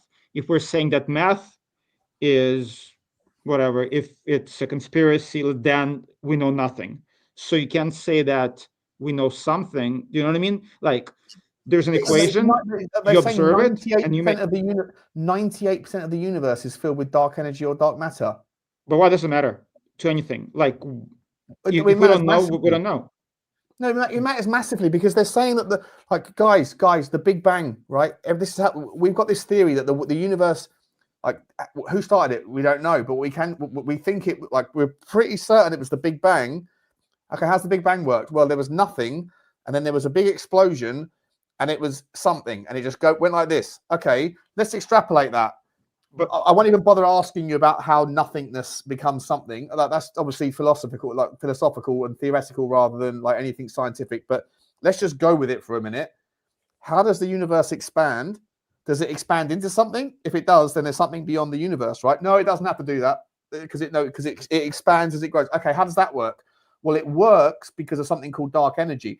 Okay, but then how does it not expand out to the point where it collapses on itself? That's because of something called dark matter. Okay, well, can you explain what dark energy and dark matter is? No.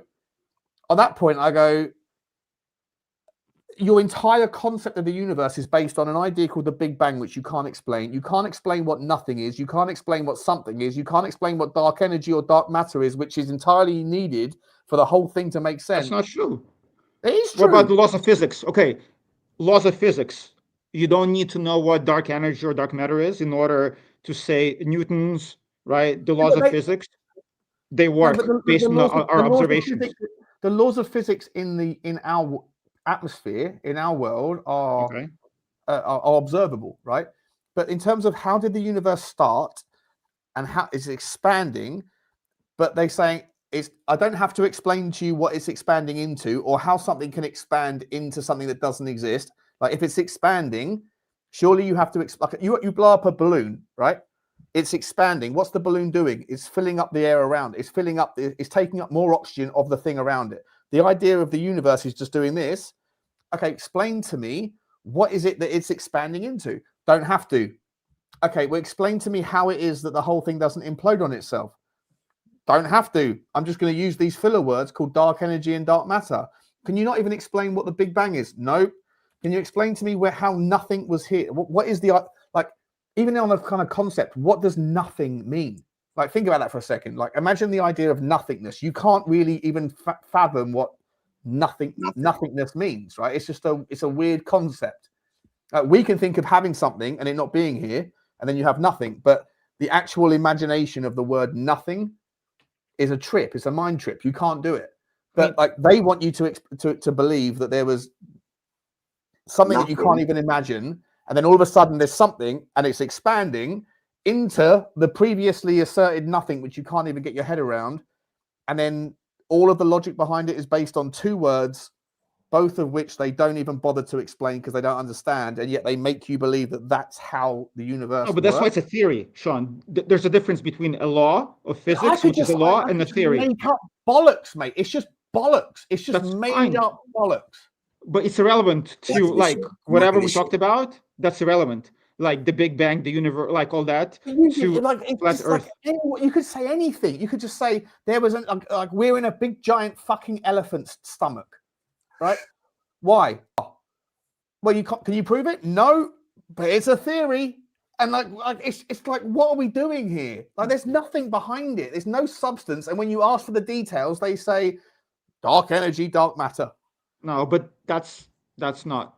I mean, again, the laws of physics, that's how they explain a lot of things, right? That's the gravitational force, like E equals mc squared. There are a lot of theories that start out as theories, they're equations, and then they observe, and based on observations, they say, yes, this is what we think is happening. Whether it's dark matter, dark energy, it's irrelevant to or is it possible our physics. Is it possible that they came up with a story scam and then went, let's pitch the story and then reverse engineer it, and the bits that the bits that won't make sense with our story, we'll just say, how can they reverse engineer it? It doesn't make sense. That's down to gravity. And when that did Newton live? That's down to dark energy, and that bit's down to dark matter. Hold on, Copernicus. When did he live?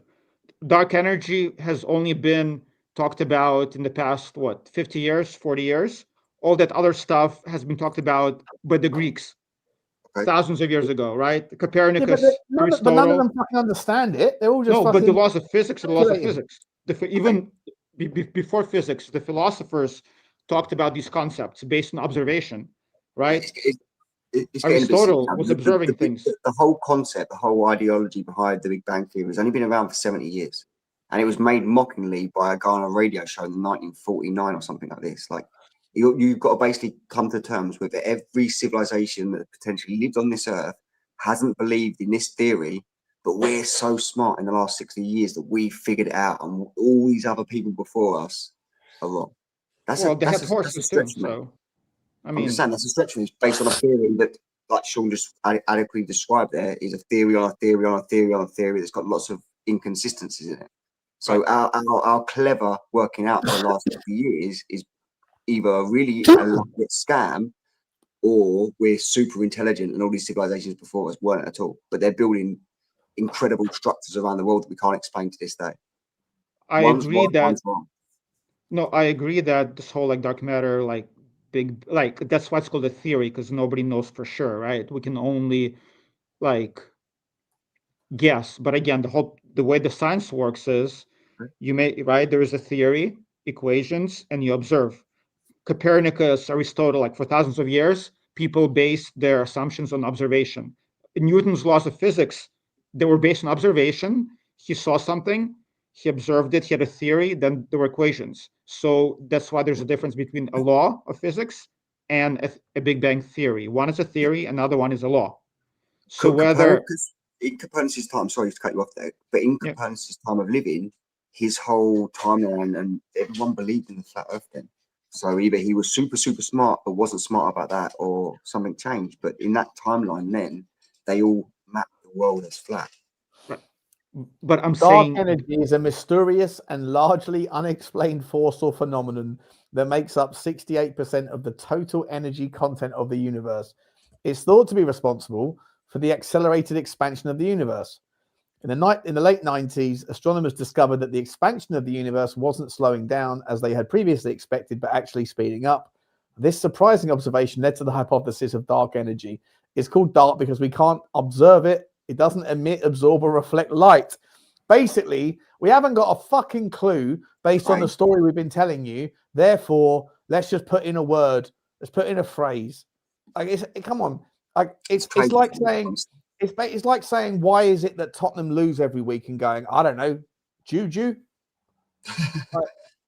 It's bollocks. But the whole scientific, the whole story of space, and the idea that we're doing this, we're traveling through this fucking thing, it all comes full circle, by the way, because like the sun is doing this, right? And the planets are doing this around it. And we're all doing this at the same time. It's all based on a load of fucking presumptions based on a few scientists' ideas. This is where I agree with you with John and Nikos, right? Like they come up with a story.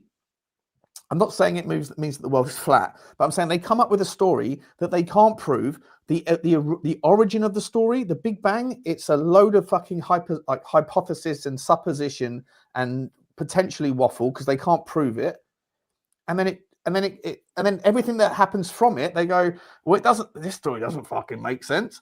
Let's just put in fucking filler words. And you kind of, well, I'm supposed to believe the Big Bang, are you? Like, BigAng is taught at school, by the way. Like, so kids believe the Big Bang from growing up. They're growing up. How's the universe start? Big Bang. Who caused the Big Bang? Don't know. Don't worry about that. Less and less, by the way, is right. And then everything else is, the whole story is based on a load of fucking, like, it's just trust me, bro. It's trust me, bro. Fucking methodology. It's bullshit. But again, it's a theory. I like this, Sean. I'm drunk. I'm a mess. But they're saying themselves that it's not a fact. I think we right? got to him. It's a theory. That's the whole point. Theory, it means it's unprovable. We cannot prove it. Just like 500 years ago. They teach it like any other model is bullshit, though. I mean, evolution is also a theory, right? Like, you can observe it, right? Yeah, but do you at least acknowledge that if someone says that dinosaurs and the single cell amoeba became multi-cell and eventually became a fucking amphibian, and then they crawled out of the sea, and then they fucking turned into a monkey, and then here we are, right? That is a theory. But if you come up with a different story, everybody tells you you're a fucking crackpot lunatic because you are conditioned to be told that theory is actually fact. And it's the same with space. The Big Bang, I don't believe in the Big Bang. then you're a fucking crackpot lunatic. Why? Because the science says so. It doesn't say so. It just says, believe me, bro. What can you explain this, that, and the other? Yeah. I'll just dark energy, dark matter, Big Bang. Like, fuck off. Let me give you an example. Not you, I mean, Sean. None of you. I'm just saying, fuck off to the idea. What I'm saying, yeah. Quantum mechanics, right? It wasn't a thing until 20 years ago, 30, whatever, no, 50 years ago. Until then, nobody even thought of it. It was a crazy theory, right? So now it's a thing. Now the whole and if you look at it, it's insane. It's like magic, right? So we always discover new things. Nothing can be explained for a fact, right? All we know is the laws that govern our physical world. Everything else is a theory, whether it's quantum mechanics, Big Bang, evolution, right? All we can do is make assumptions, have math, and observe. It's like on that it's basis, CERN. On that, sorry, just interject there. On that basis, the math don't math. You just said there yourself, based on maths and assumptions and stuff, the math don't math. The curvature's not there. The curvature's not there anywhere. That's a huge fucking problem. That's a huge problem if you're living on a ball when there's no curvature anywhere. The math, you just said it yourself. The math don't math. I've always said it. I have no issue with it being called a theory. I have an issue with people who challenge that theory being called wrong. Like the idea that gravity can't be proven.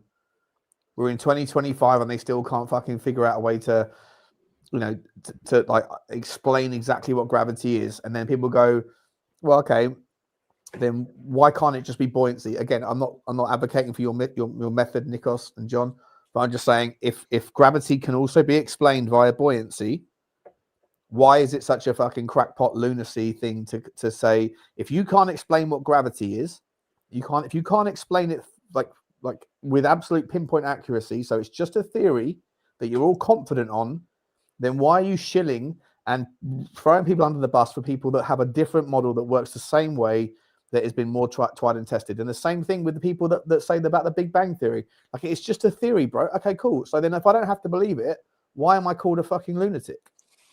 Why do I have to just trust you? There's someone in the chat there just wants me to clarify what math don't math. Like, if we're living on a ball that's a circumference of 25,000 kilometers round, there should be measurable curvature by 8 inch per mile squared. And as Sean explained before, every mile it squares itself. So over a sort of a credible distance of 20, 30, 50, 100 miles, there should be noticeable curvature. And there's been so many laser tests that are done where there is no curvature, and there's no curvature proven anywhere on any example. So the math is very simply that there is no curvature based on the mathematical equation with the numbers they're giving us of what the dimensions of the Earth is. It's very simple. It's very basic. It's a very logical argument. It's not rocket science. So I found that impossible to believe. Show me a formula. Yeah, like if you show me math, actually, like show me a formula that proves it. I'll take a look at it. Wait, what do you want? What's the formula you want? I can get this one. The formula that proves that the Earth is flat. Curvature. And just like one thing, Sean, it does, like, if we don't know, like, we know that gravity is a force, it's provable. It doesn't matter that we don't exactly understand how it works. All we know is that it's there. We can run experiments, and every single time the experiments will equal the math. And the point of math is that it's agnostic. Either it's proven or not. That's it. I hear you on that. Nothing else matters. That's not true, because visible light that we can see, that we can interpret, we can only see 0.05% of visible light, right? We can't see infrared and we can't see ultraviolet, but we know that those are detectable light beams, right? And that would only extrapolate up to 0.75% of visible light. 99.925% of visible, of the light spectrum is invisible. So within that, like oxygen, for example, you can't see oxygen, right? So, but within that, there's the potential that there's other forces that are things that we can't see that are just invisible to us. If every single gravitational experiment can also be explained by buoyancy, why is buoyancy not an acceptable logical answer? Can it? I have no idea. I'm pretty sure it can. Means. Isn't that a flat Earth answer, guys? Yeah, I'm pretty sure. Buoyancy and density is just lighter than the matter around the subject. So this is why helium balloons can go up into the air. It's why bees can fly. Right, it's why you put like a coin in a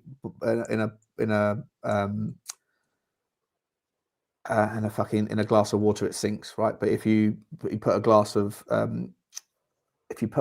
what's the element? If you put something in a glass of water, it sinks.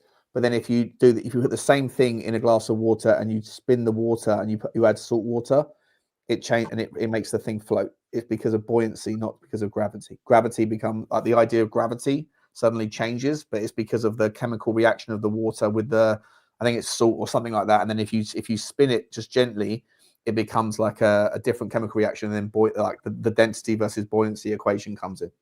I'm pretty sure, but I'm so drunk, so I'm not going to say that. I'm going to probably die. I'm going to say I'm going to die on a hill right now, but I'm not willing to do that because I'm very, very. I've had like so much alcohol today. I need to stop. Yeah, I mean buoyancy and gravity, like electromagnetism is a force, just like gravity is a force. It has nothing to do with buoyancy. That's a different thing, right? A force is different from buoyancy. Again, I'm not a scientist, but those are. What Sean's saying is buoyancy and density is a more credible answer than gravity is. Based on what? I'm not saying that. I'm parroting the answers that I've seen on your flat Earth content. Yeah. Well, based on the simple fact that gravity is still a theory to this day and is unprovable, but buoyancy and density has been tested, observed. How can gravity be a theory if we can run? It's literally a theory. It's actually just a theory. No. Gravity's not a theory. It's a force. There are forces, right? Electromagnetic force, gravity. I mean, it's not. How can gravity be a theory? Again, every prediction that they've made about like the planets, their size of the planets, the stars, the galaxies, it's all based around E = mc squared, around the force of gravity. So gravity is not a theory; it's a force. E = mc squared. Whenever you bring up like a rebuttal against whatever we're saying, it's always E = mc squared. No, but it's a formula. It's an example. But that's how they predict things. Like gravity is a theory. It explains two masses extract from each other. It's a theoretical equation that they use, like Sean said, to explain certain things, but it can be quite equally explained just by buoyancy and density, and it's much more simplified. So the size, location of planets and galaxies, it's all explained by buoyancy? Mate, that's the question you asked there, mate. I don't want to sound rude, but the question the moon. Okay, doesn't actually sound like a real serious question. It sounds like someone trying to be silly. Like we're not talking about planets. We're talking about the gravity is explained quite simply by buoyancy and density. You don't need to make. I've asked this question. Can density be used to explain gravity? And this is, I'm pretty sure I've read before. I was confident in my answer before, but I'm so drunk, so I'm going to let ChatGPT do it. Buoyancy and density can help explain some phenomena related to gravity, but they don't fully explain gravity. Let me break it down. Gravity is the fundamental force that attracts two masses towards each other. It's one of the four fundamental forces of nature, along with electromagnetism, the strong nuclear force, and the weak nuclear force. Gravity acts on all objects with mass, pulling them towards one another. It strengthens. Density is the amount of mass per unit volume of a substance. Denser substances have more mass packed into. Those are different things.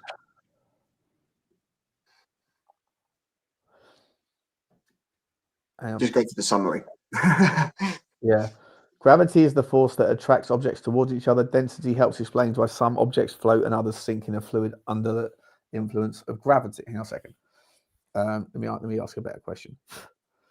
I feel like we're going down a rabbit hole. Are there examples where buoyancy doesn't work in relation to gravity?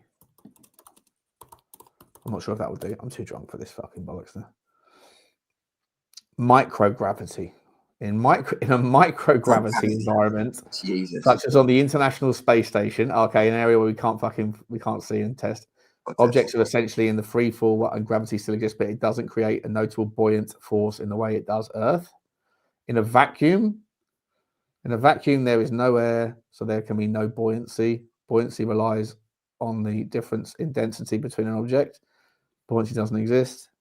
Objects with equal density to the fluid. You know what, mate? I can't do this anymore. Mate, don't worry about it. We'll cover this one in another show. I'm too fucking smashed. Put it on the whiteboard. Arguments for gravity as a theory, and the differences between what could equally be explained just as buoyancy and density, which is quite easily provable. I was reading 3 different lines there every time I was trying to read it. Lads, listen, Johnny, round us off, buddy. You've been so quiet, so patient, but I need you to round us off, mate. So speak to us, mate. Make us make sense. Give us some wise words. Well, I'm on the NCSE, National Centre for Science Education, because I know Eugene likes to talk about science. And it says here, the universal theory of gravity is often taught in schools as a fact, when in fact it's not even a good theory. First of all, no one has measured gravity for every atom and every star. It's simply religious belief that it is universal. School textbooks routinely make false statements. For example, the moon goes around the earth. If the theory of gravity were true, it would show that the sun's gravitational force on the moon is much stronger than the earth's gravitational force on the moon. So the moon would go around the sun. Anybody can look up at night and see the obvious gaps in gravity theory. This is a science website as well. National Centre. What's the website? What's the website? National Centre for Science Education. Is that one of those that's named like a science website, but it's run by a flat Earth person?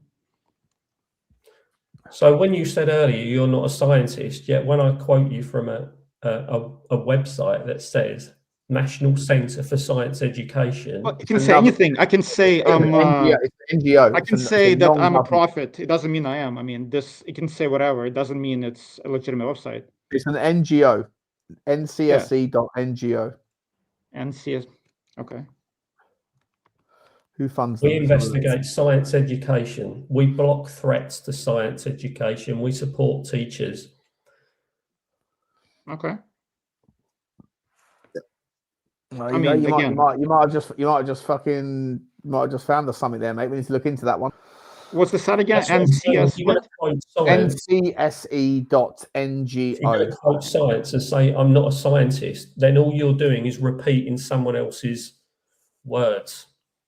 But don't you find it ironic when you find one website and you're saying this is now? This is a fair question. He was just asking what the source is. This is it. I'm saying, but you're always talking about Newton, like Nikos said. You quote the EMC squared and stuff, and say about Newton and Einstein. Yeah, if anyone else comes up with anything, you'll say, "Oh, well, that's probably not credible." Because it's mathematics, right? It cannot be wrong. Math is math. That's the whole point. It's objective, right? Yeah, you're scientists that you say math is math. What they're saying about the curvature has been disproved by these experiments with lasers across lakes and across water. So how would people be able to see? They're not disproved, because I bet you disproved by many people. Well, wait, this isn't legit as a place, right? So this guy, it's not legit. Come on now. Hang on, anything that's called that. NCSE.NGO. So I just clicked on a link, and it's got the review of the language of client politics, and it's just written by. It's like an op-ed by like it's some an NGO. Anything it's not EDU. It's NGO. So that's a Gerald Cutney is a commentator on the. Eugene saying is that's bollocks, but anything Einstein said is absolutely bang on the money. Again, there's a difference between opinion, which is I'm all for any opinion. You can have any opinion you want, but you cannot conflate opinion with mathematics, right? Which is the basis for everything. That's the point of an equation, right? There's an equation. And either it adds up, it equals, or it doesn't. That's it. It's pretty simple. The curvature mathematics doesn't add up, does it? That's what we're saying to you. That's the problem. All I'm saying is that based on what? Where did you see that? Show me. NGO is not.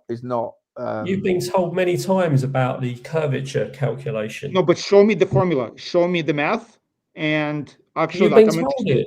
loads of times. Nikos has said it from the first show. No, the mathematics. Give me the formula that explains. You've been told it from the first show, but you don't I'll want send to. it to you. Eugene, I'll send you later. Math. I've got an it. I'll equation. send you later. Right, go and look it up yourself, because everyone says this. Tell me. We've done research. You can go and research it yourself. That's not mathematics. If we're talking about mathematics, I want to see actually mathematics. Here's the map. I've got it for you here. Here you go. Look. Let's not go down the path of having. Again, I'm all for opinions. Let's just not conflate opinion with actual mathematics. There's the math. There's the math for you. 8 inch per mile squared on the basis of a 25,000 kilometer. Whatever the fuck that means. This is the thing, right? That to me is like looking at Japanese. I've got no fucking clue what that means. Yeah, when they teach you that shit at school, when they tell you, oh, it's really important, and then you're never going to see it again in your life. It's only important if you actually want to go into a career in that world, isn't it? But can you go and perform a brain surgery? You can't do either, right? So you can assume if you don't understand it, it means it's not true. That's silly. No, of course, 100%. So that's 1 million. That's it. 1 million%. I hear you on that. So, actually, I'm being honest right now, Nikos. If there is a mathematical formula for those experiments, send it to me, and then I'll do research on it. I've got the PDF, mate. I'll send you. That's fair. But again, my point is, let's not conflate.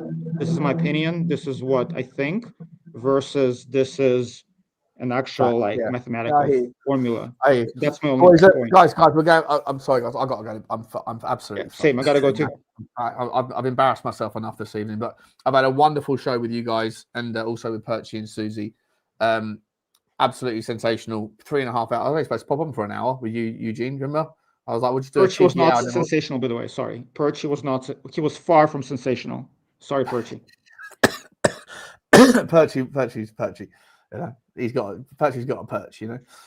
Big up to everyone. I want to say a massive thank you. By the way, we got another super chat before we ended there. Source RERX. Big up to you, mate. Big up to you, buddy. Thank you very much indeed for your super chat, mate. Thank you very much, buddy. Are you a magician? I'm looking at your icon there. Is that you got cards in your hand? You must be like a magician, mate. I appreciate you very much, Saucy.